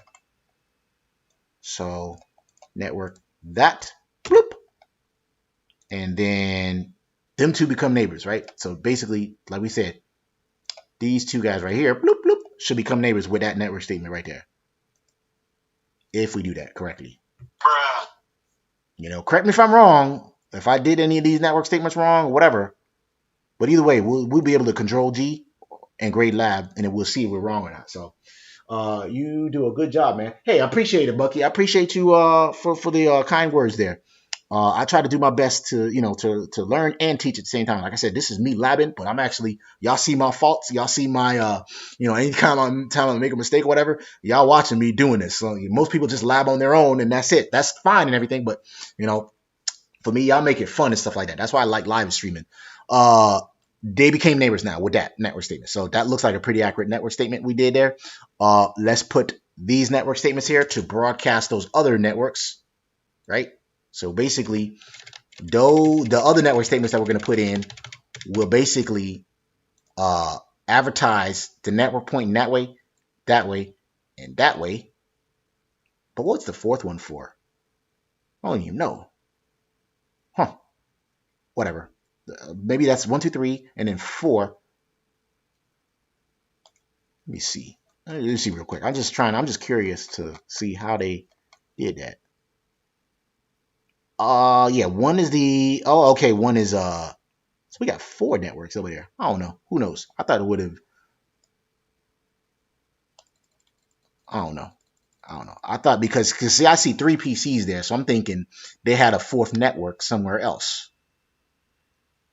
So we got 1, 2, 3, 4, whatever. Well, let's go back to not that switch. This switch right here. My bad. Oh, that's what it is. It's the default gateway plus the 3, right? So let me see. Real quick. Hold on, y'all. Yes, that's why. 1 is the default gateway for them. So the default gateway plus the 3 VLANs. That's what it is. My bad. I hope y'all see that, right? I'll show y'all why I got confused about.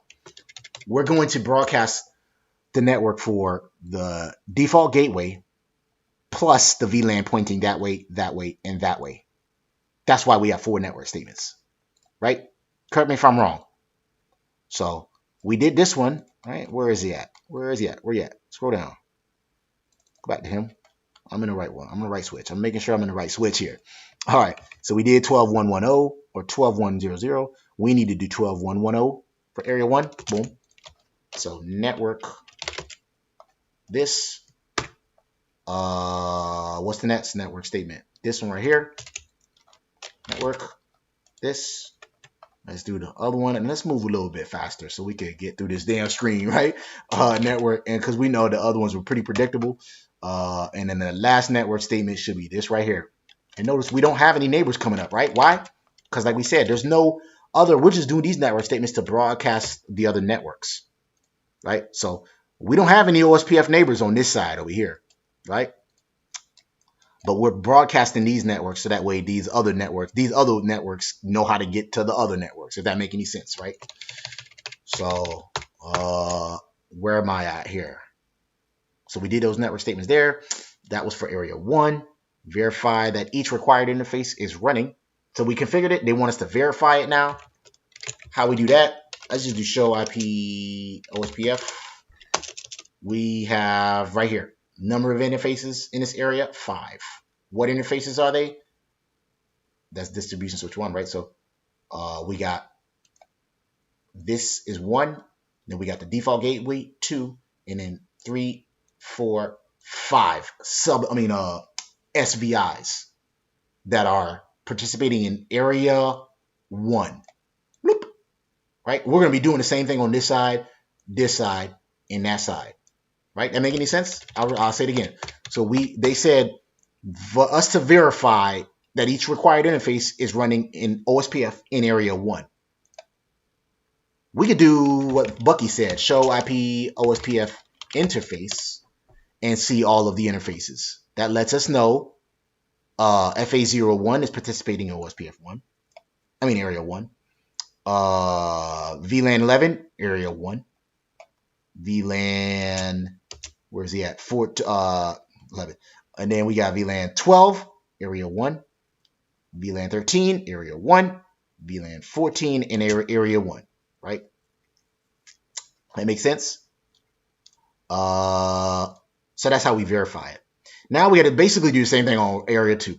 So this side over here, we're gonna put that to participate in OSPF, this interface to participate in OSPF, make them 2 become neighbors, right? And then they're probably gonna make us put the default gateway of this local area network to participate in OSPF, and then the SVIs pointing to that network, and that network, which means we should have 1, 2, 3, 4, 5 interfaces in area what? Area 2. That makes sense? I hope that makes sense.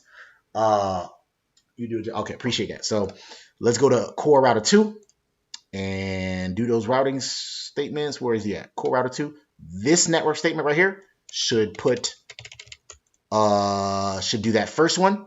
That should put this in area 2. That network statement we just came up with. So network paste, bloop. There it is, area 2. So now them two right there should become neighbors with that. And put a green check mark after that, right? I'm pretty sure it'll come up. While it comes up, let's do the other network statements. Well, actually, no, that's the only one we got on core router 2. So let's just wait. I'd like to make sure. Got any questions so far? Or hit me that like button, man. Make sure y'all subscribe. I typically stream Monday through Thursday, 8 p.m. Eastern Standard Time. But I might change that up to start streaming at 9 o'clock because more people are watching and stuff like that. And not only that, it's just better on my schedule, man. So I might start streaming at 9 o'clock. I'm going to have to change that up on the banner there. This guy don't look like he coming up as a neighbor yet. I'm pretty sure he'll come up, right? Here is the invite to the Discord server. Make sure y'all join the Discord server. And then y'all know if I do cancel my stream or if I come up with another, whatchamacallit. Oh, you know what? You know why? Here's what happened. We did it on this side, but we didn't do it on this side yet. So we got to go to DSW2 to do that. That's what it is. So we got to go to DSW2 and then put that network statement, DSW2. So DSW2 is the network statement we came up with earlier in the stream. That right there. Now this right here should make them two become neighbors, right? It'll make them two right here, these guys right here, become neighbors once we do that. Bloop, bloop, bloop, bloop, bloop, bloop, bloop, bloop, bloop, bloop, bloop, bloop, bloop, bloop.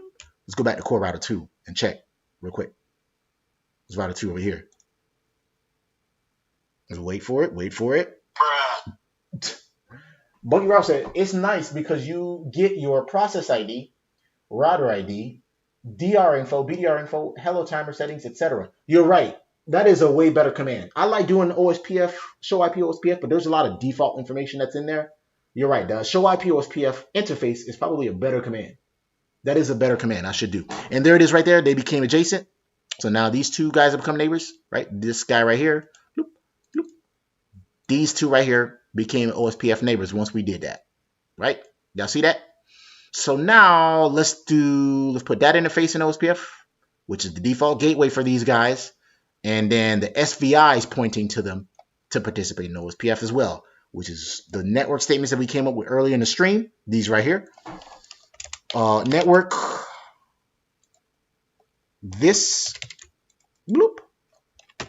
The other network statement is, again, we're not going to see any neighbors come up. We're just doing this to broadcast those other networks. Bloop. Right? To the other networks. Bloop. Bloop. Network 128. Last one is 192 area 2. Network.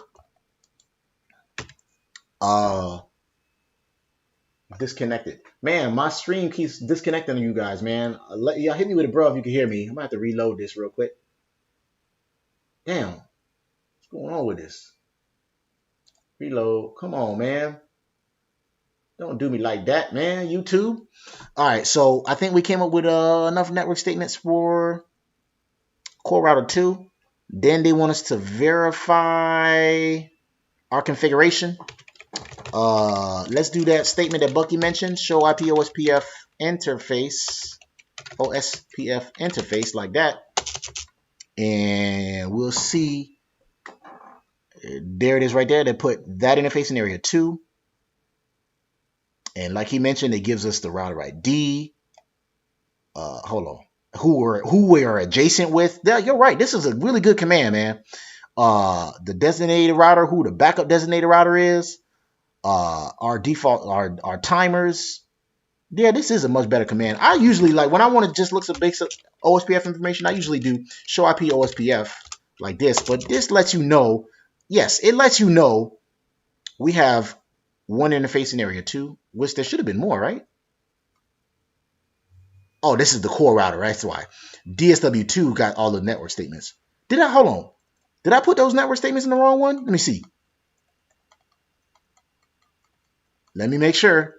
Yes, these don't need to be on the core. Those guys need to be in the DSW switch. Y'all see that? So let's get rid of all of that. Let's get rid of all of that. I'm glad we checked that. This is why they asked us to verify. Running our show commands here. Let's do a show run pipe OSP section OSPF. We need to get rid of all this shit right here. All this right here. Except for those first two. That needed to go to the distribution switch. All that shit I was talking, man. Let's go to global config mode, router OSPF 1. And you know what we could do to erase all this? Instead of, let's do this. I'm going to do it individually. Fuck it. The first one is 192. No. Bloop. Next one is 128. No. Next one is 64. No. That's to get rid of all these network statements when we do this, right? Next one is 0. No. That's all we needed to do. We needed to put those. Now we can verify our work. Show, we can do a show IP protocols. That lets us know we're routing for just those two. So remember, router 2, he had one interface in area 0 and one interface in area 2. That's all he needed. All those network statements needed to go to DSW2. That's what I needed to do. So I almost fucked up right there, man. Yeah, my bad, y'all. So go back to DSW2, and then let's see what network statements we got. One in area 2, and the rest of those guys. That's why I'm glad I didn't cut these. I just pasted them. I just copied them.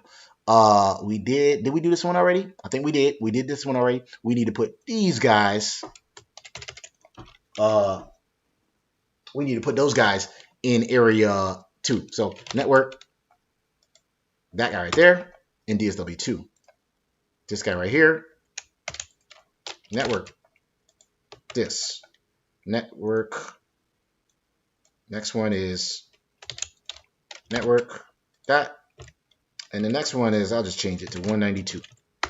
92. There. That should broadcast those networks. So we're done with that one. And verify our work. This is, see, I need to practice what I preach here. Verify, verify, verify. Show IP protocols. That's the area we was looking for. The network statements we was looking for. What else?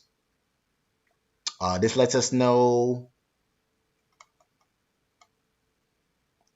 Yep. We could also do show IP OSPF. That lets us know we have 5 interfaces in area 2.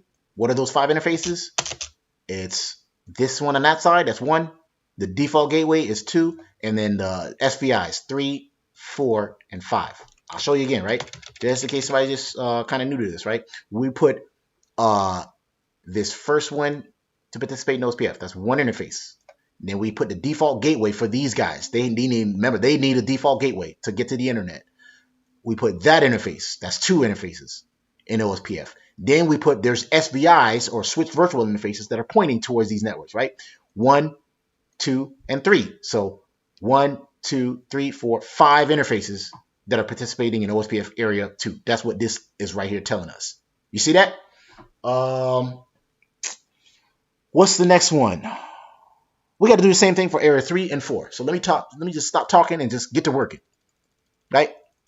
Let's go to core router 3. Right? What's the network statement for core router 3? Core router 3 is this guy. Let's put the area 3 network statement. We did the area 0 one already. Network, this. Oh, it's my mouse, y'all. And then let's go to DSW3, that guy right there. He's over here. We'll put that first network statement in DSW3, the one we came up with earlier in the stream. These network statements right here. They all got to go in this network. In this router. Switch. Bloop. I got to get a new mouse. This network. They should become neighbors in a second here. Right? He'll get a neighbor in a second. You'll see that little message pop up on the CLI there. Here. What's the next one? Network. Here. Bloop. What's the next one? Right here. Network. here, right? Y'all with me so far?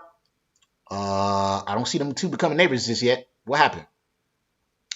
Are we missing anything here? Let's go back to, I put those network statements in DSW3. I sure did.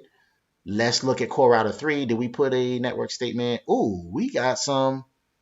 Oh, we got the adjacency information.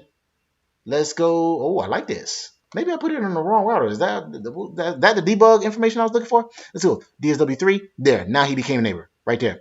That's probably what I was looking for with that debug command. Remember? With the adjacency. Did I put it? Yeah, this is the one I was looking for. The adjacency command. That's what I was looking for right there. Y'all see that? Let's look at this. This gold right here. Ospf. End of. Let's see that first one. So we're watching the process of Ospf neighborship right here.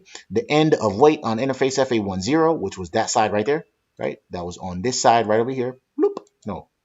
Is that the core router? That's the core router. It happened on, yeah, that's the core router. So that interface right over here is where he's what he's saying right there. End of the wait of the interface, and then the BDR election on FA10, and then we elected the BDR. We elected the DR, did it twice, and then it said who the DR is and who the BDR is. Who is that guy? 12301. I want to say it is core router 3 probably. Let's see. What's my interfaces? Yep. That made me see his FA0 that run interface right there. That's 12301. So basically, he became the designated router for that network, for this network right here. This network right here. He became the DR, and this guy is the BDR, right? What's that? Backup designated router. We elect one for every point-to-point network. Not point-to-point network. For every broadcast network. DR, and this guy is a B, if I can fucking write. BDR. And that's what happened there. I like that that adjacency. I mean, that adjacency command there. So we elected a DR and a BDR, and then that's basically what happened there. And then they became neighbors with this command right there, with that syslog message there. So where else we at? We verified the config. Let's go to DSW4 and core router 4 and put those network statements. Let them become neighbors. Stop talking. Core router 4.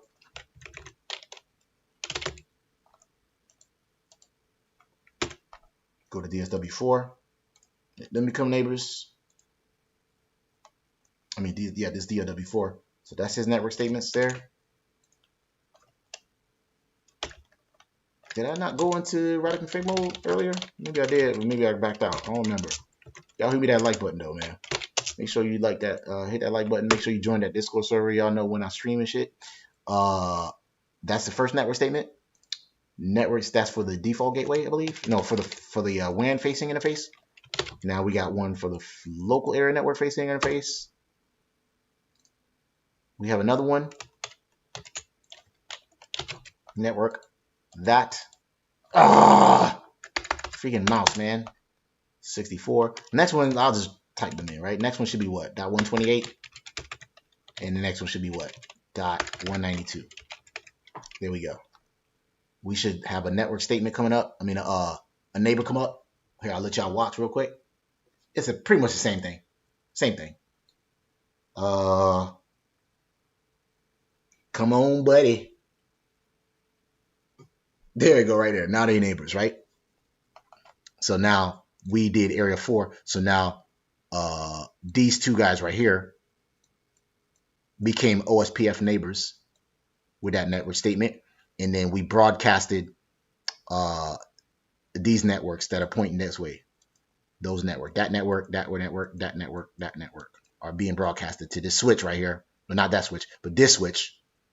So over here, so that way, and he lets them know about those networks, but so that way everybody else know how to get to this local area network, which is in area 4. Verify our config. So let's verify, right? Show IP OSPF. Let's do that first. We have how many interfaces? We have 5 interfaces in area 4. That sounds about right. We have our router ID, which we checked earlier. Let's do a show IP Ospf interface. Bucky's favorite command over there. Area 4. These all should be in area 4, which they are. And that sounds about right. Area 4, area 4, area 4, area 4. .193. Yes, that sounds about right. So we did all of this. Verify config. In this lab, no devices running Ospf exist in the Svi's broadcast segments. In this lab, no devices running Ospf exist on the Svi's broadcast segments. On DSW1, observe hello traffic. Does unnecessary Ospf traffic exist on the switch? Disable debugging after you've reviewed the output. So let's go to DSW1. And this is probably what they want us to do. Make one of these interfaces as passive interface, right? We go to DSW1. How do we verify that? With show, I'm sorry, no, it's a debug command. So debug IP Ospf hello. So now, remember, we say hello every 10 seconds. We're sending and receiving. We're sending and receiving. We're sending and receiving them on VLANs 11, 12, 13, and 14. Why are we saying hello on this interface? It's not pointing that way. It's actually on the DSW switch. So VLAN 12, 13, and 14. When there ain't no damn Ospf neighbors over here. Why are we doing that? That is unnecessary traffic. And look, imagine we had a couple SVIs on here. All of this traffic is using the CPU on our router.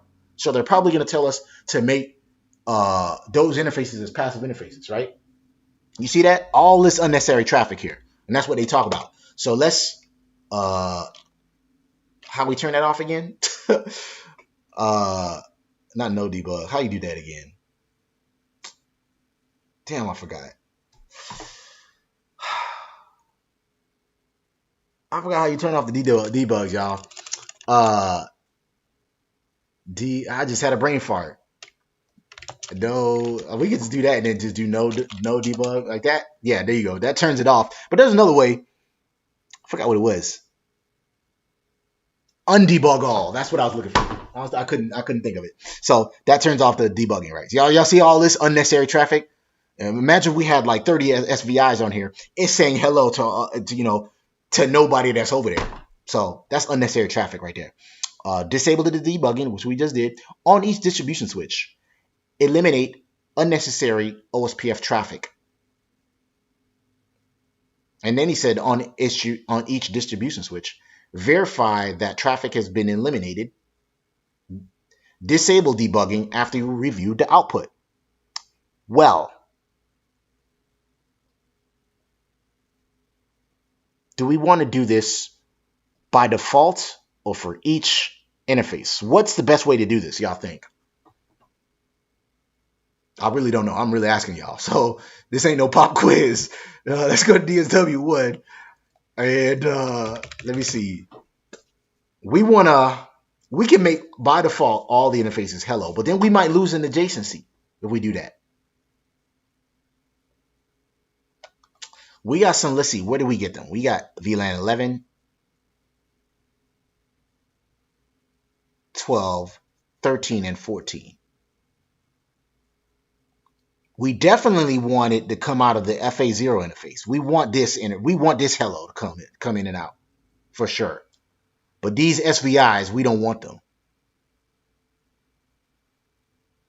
Maybe we could just do. There's two ways to do this. We can make this passive interface default and then turn on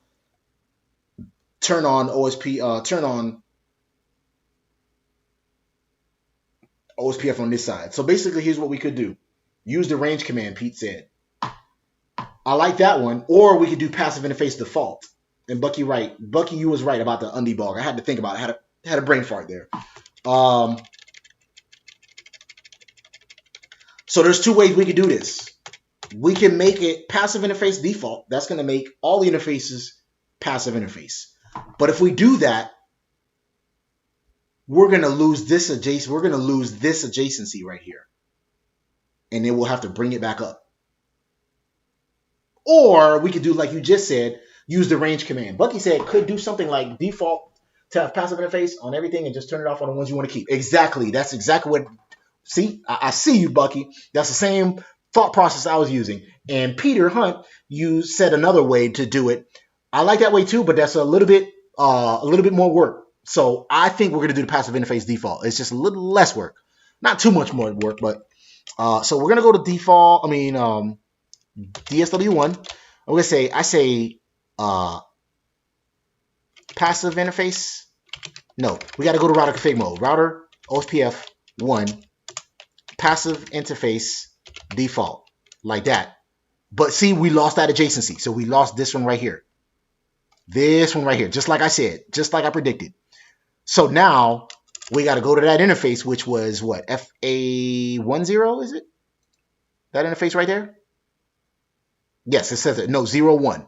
We need to put that, go to that interface FA01, and say no passive, I forgot what it is. No, IP OSPF passive, no passive. How you do that again, man? I can't even remember. Oh, Jesus. OSPF, no. What am I missing here? How do I do it? I forgot how to do that now. IP OSPF. It's not, I don't think it's a, process 1 area. No, that just puts them in that area. But that's not what we wanted. Area 0. No, that's not what we wanted. How do you do that again? Best practice anyways. Could do something like best practice. Yeah, I think that is best practice. You're right. I need to turn on. So we made all these interfaces passive, but then it turned on, we lost this adjacency here. How do we turn it back on the other side? I can't remember. I don't think it's interface specific, is it? I don't think it's interface specific. So we got to go to router config mode, I believe. OSPF 1, and then say passive interface, and then do the interface. So interface FA, what was that interface? 01, like that, 0/1. And that's probably, and then now we should regain that adjacency on this side over here. We should get that back with that command, right?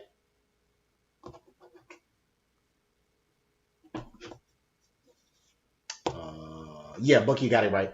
Router OSPF 1 and then no passive, right? Is that what you said? No, that's not what I said. I said, oh, you said no passive interface and then interface. Oh, you're right. I did it wrong. I made it passive. You're right. All right. Yes, you're right. So I did this wrong. You're right about that. So no passive interface like that. And then what you said? You said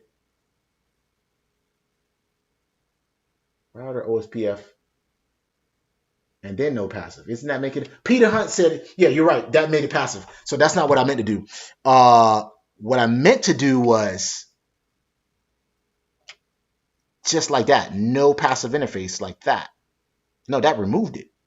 So how do I see that removed it? There it is right there. We meant to put, there it is. No passive interface and then the interface. I just didn't write it well. Yes, you're right. There you go. You did write it well. I just didn't comprehend. What happened was when I did this no passive interface, I thought it negated this command right here, which in fact it did, but it also turned it back up. So now we brought it back up. So now they want us to turn on debugging again and verify that we turned off. I mean, we removed all of that unnecessary traffic. Debug IP OSPF hello. And we should be just saying hello. Like Lionel Richie on this side. We should be sending hellos to just that side right there. On the FA01 interface. Every 10 seconds. See? Remember all this shit we had over here? Oh, these unnecessary hellos all the way up here? All right, I can't. All these unnecessary hellos we sent on the other side. Now we only got hellos coming on the other side. You have the right idea. Yes, yeah, you're right. I just kind of was just all over the place. So now we only have one side. All right, so good. Good. I appreciate y'all help with this one. So let's go ahead and turn off the debugging again. Undebug all, like you said. So there's two ways to do it. No, and then undebug all, or you all for short. on each distribution switch. So we got to do the same thing on each distribution switch. So we got to do the same thing on this guy, and this guy, right? So let's go to DSW2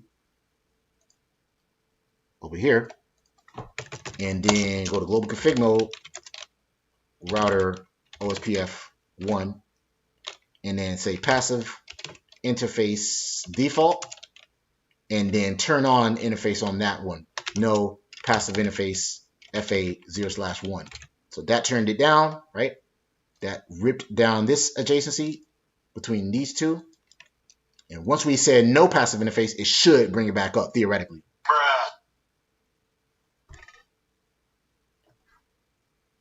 Come on, buddy. I think it'll come back up. I'm pretty confident, right? I think I did that right. This time, passive interface default, and we said no passive interface FA01. So yes, it should come back up now. Come on, man. What did we do wrong here? I did no passive interface FA01. I did that right time. Come on back up. Come on, man. What am I missing? I did it on the distribution switch. We tore down the relationship. Let's take a look at our work here. No, we said, yeah, passive interface default. That tore down. We said no passive interface FA01. I would have thought it would have brought it back up. So let's see what we missing here now. Show IP OSPF neighbor. He probably ain't got no neighbors. Oh, he coming back up. He looked like he come back up. No, he's not. He's not. He's the next start. So he's basically stuck right now. Let's take a look at do show IP OSPF. Do we have any passive interfaces? Is that what's going to tell us who's the passive interface? We have, it says here, we still have 5 interfaces. We should theoretically have, well, we do have 5 interfaces, but 1 should be passive. What command lets us know which ones are passive? Other than the show run. Another command that's going to let us know. Show, do a show IP OSPF interface FA0/1. Is he a passive interface? Suppress hello for 0 neighbors. There's another command that lets us know who is passive. Do you remember what that is? Oh, show protocols lets us know. Do show IP protocols.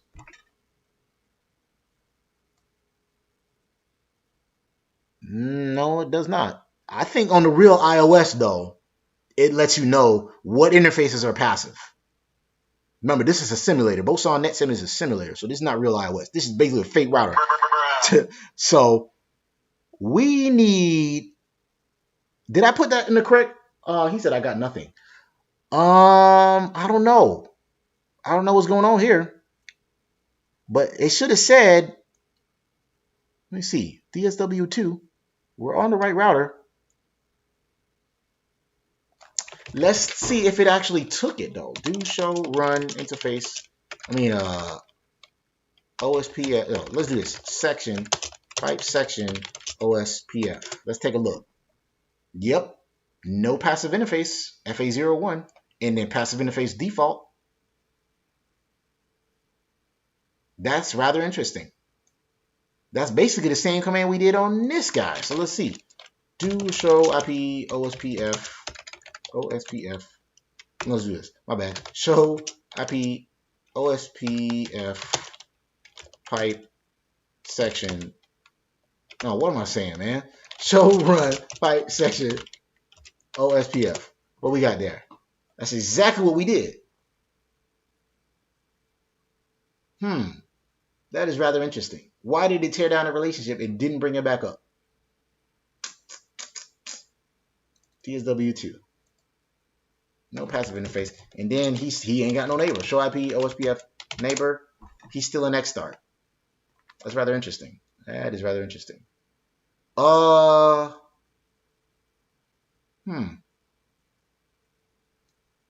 He said, I got nothing. I think you were right about that. Yeah, I think so, man. Normally, if you do show IP protocols, it'll tell you what interfaces are passive. So I don't know what's up with that. But then again, like I said, this is a simulator, so what are we missing? I don't know what happened there. Let's go ahead and turn off this debugging shit. I mean, this passive interface shit, man. Show IP, router OSPF 1, and let's just get rid of the passive interfaces.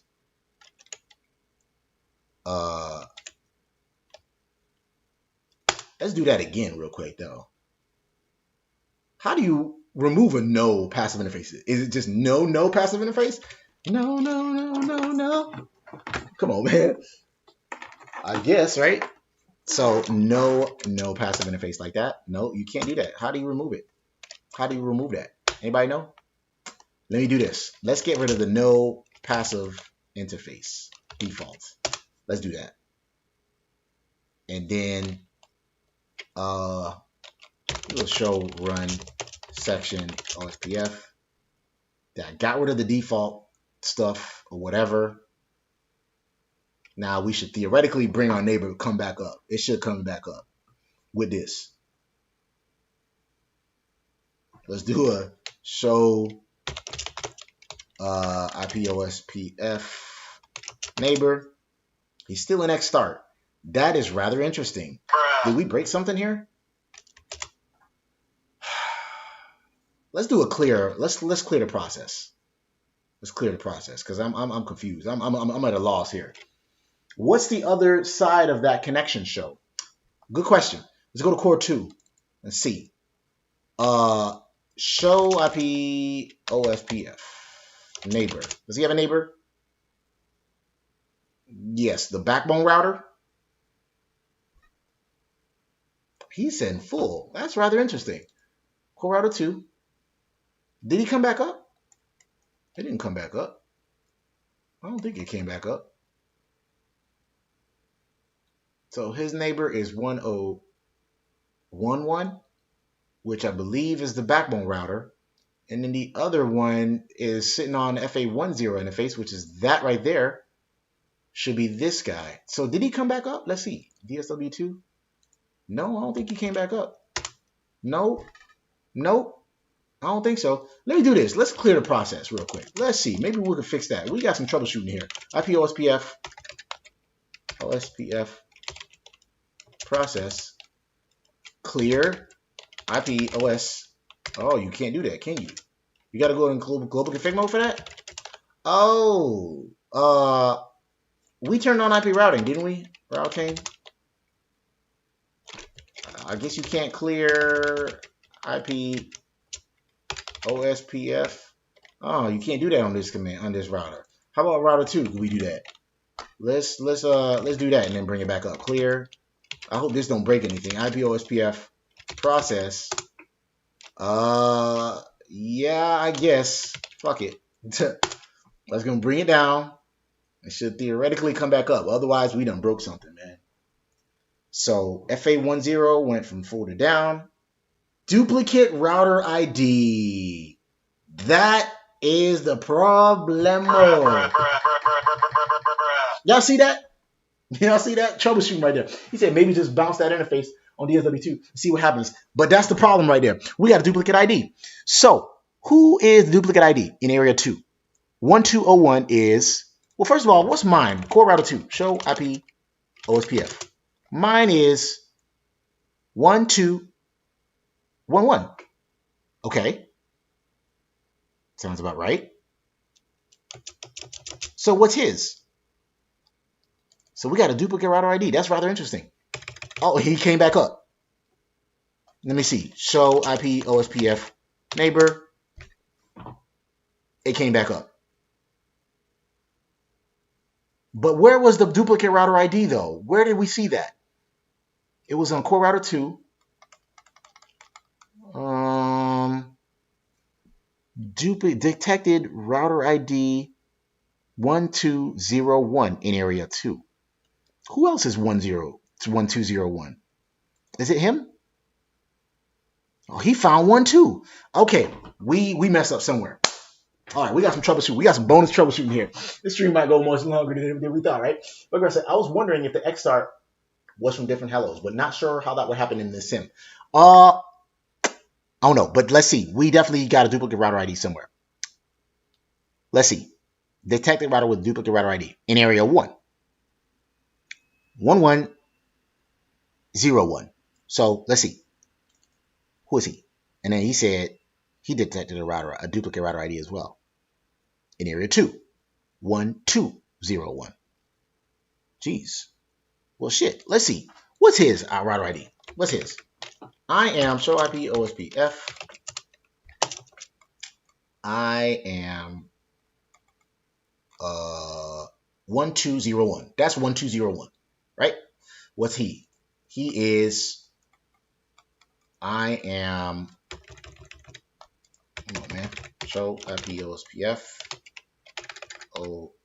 Ospf, and then we'll say pipe include ID. No. Router. Jesus. We'll get rid of that. We'll just get rid of that. The pipe don't really seem to work well. Show IP Ospf. My router ID is what? Oh, it's capital ID. 1211. And what was he? 1201. That's right. Okay. What are you? You are. Who is the duplicate ID? I need to find out. Show IP Ospf. Maybe I need to write these guys down, man. Let's write this down. Let's write this down. DSW2. DSW2 is you're 1201. All right, so you're 12.0.1. All right. What is core router 2? You say router 2 is 1211. So R2 is 12.1.1, right? Okay. What is backbone router 1? What is his? Let's see. See, that's the router IDs right there. 1211, 1311, 1411. There it is right there. No, it's not. Is that a duplicate ID right here? Is this right here and this the duplicate IDs? That look right. That look right to me. I don't know. Let's see. Show IP Ospf. The backbone is 1011. So backbone is 1.0.1.1. What is core router 1? Router 1 is, what's router 1? Show IP Ospf pipe include ID all caps. Can't do that. Oh, yes you can. ID. You gotta type this correctly. That is killing me. Okay, the pipe command don't really work on this. He said, I was wondering. Okay, so show IP Ospf. His router ID, core router 1 is all ones. Okay, so that sounds about right. So R1 is 1.1.1.1. Distribution switch 1 is show IP Ospf. What are you? You are 1101. Is that anybody? DSW1 is what he said. 1101. 1.0.1. Nobody's not duplicate just yet. So we did this DSW1. What else we need to do? We need to check the router IDs for the rest of these other guys. I don't know. I don't think there's a duplicate anymore. I don't see that message pop up anymore. He said, if you're stuck in Xstart, you've gotten past hellos. Usually stuck in Xstart points to things like MTU. Well, yeah, true.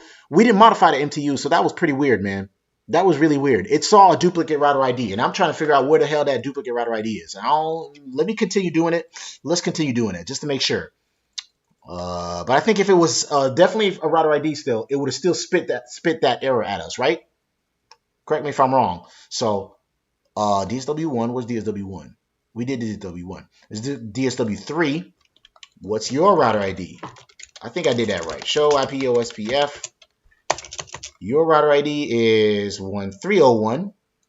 That sounds about right. So DSW3, he is 1.3.0.1. And then DSW4 was show IP OSPF. What was he? He is 1401. So DSW4, he is 1.4.0.1. I don't see no we got the backbone router, we got the distribution switches. Let me cut him and put him over here in order. We got the two core routers. Oh, we got to do core router 3 and 4. Let's see. Core router 3's router ID. Did we didn't check him? I guess not. I guess we didn't check core router 3. What's his router ID? Show IP OSPF. His router ID is 1311. Let's see. Yep. So router 3 is 1.3.1.1. And then router 4, I'm pretty sure I did that correctly. I'm hoping I did. Because he said he saw a duplicate ID. And I don't see that error anymore. Show IP OSPF. And his router ID is 1411. All right. So he is R4 is 4.1.1. Come on, man. 1.1. None of these look like a duplicate IP for me. So I don't know what the fuck this thing talking about. Maybe it caught it for a glimpse and thought he saw a router ID duplicate. Who knows? Who cares? Now let's try to put what we came to do was put all these interfaces. Let's see. He's back a neighbor again, right? Show IP OSPF neighbor. He got a neighbor again. What we was going to do was make a default. We're going to make that, what we came to do, make this a passive interface default on those interfaces, which is going to tear down this relationship. And then we was going to bring this interface back up so that way them two become neighbors again, like we did on this side. So I don't know how the hell like that messed up, man. Let's see. Y'all let me know if I'm doing something wrong here. We got to put this guy right here.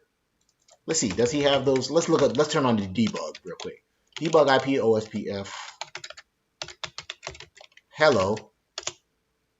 Right? And then we should see some hellos going to those SVIs. We're okay with it going out of the fast Ethernet interface. We just don't want them going out of the local side because there's no OSPF neighbors over there. So let's undebug all. Oh God. Undebug all, and that turns it off, right? So now we go to global config mode. We say router OSPF 1, and then we say passive interface default. What we did last time, that should tear down that relationship, like we said. And then we said no passive interface. What interface was that? FA01, which is the interface facing oh, that's what happened. We didn't want it going out this way. We wanted it going out this way. What interface is that? Let me make sure. Before I do that. Do show IP interface brief. That interface was not FA01. Let me see. Let me make sure. Where do we not want? What interface? That is the interface that we wanted. Huh.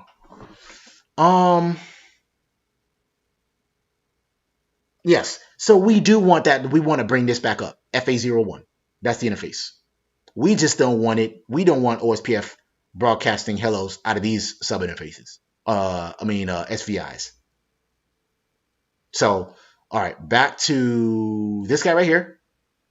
All right, we are in there, and we say no passive interface FA0/1, and this theoretically should bring that back up. Let's see. Get on our knees, pray to the network gods. He said, yeah, good point. Yeah, we haven't touched the MTU, so I don't know what happened there, man. I couldn't even call it. Hopefully we get a neighbor come back up. We tore it down over here. And then if it don't come back up, I don't know what to say. We're just going to move on to the next router and we'll figure it out. There it goes. They came back up that time. I don't know what we did differently. Y'all let me know. You could rewind this stream later, but we didn't do nothing different. I don't think. Let me see. Let me go back and check. Let me see. I don't know what the hell we did differently. We did it the same exact way. We said, let me see. That's what we did. We said OSPF, and we said, no, that's not it. It was up here is where we did it. Let me see. Where's he at? Where's he at? That's where we did it. We said passive interface default. And then we said no passive interface FA01. So I didn't do anything different. I can't even call it. So yeah, I don't even know. Who knows? Who cares? It's back up. We're back. We have a neighbor again, right? Show IP OSPF neighbor.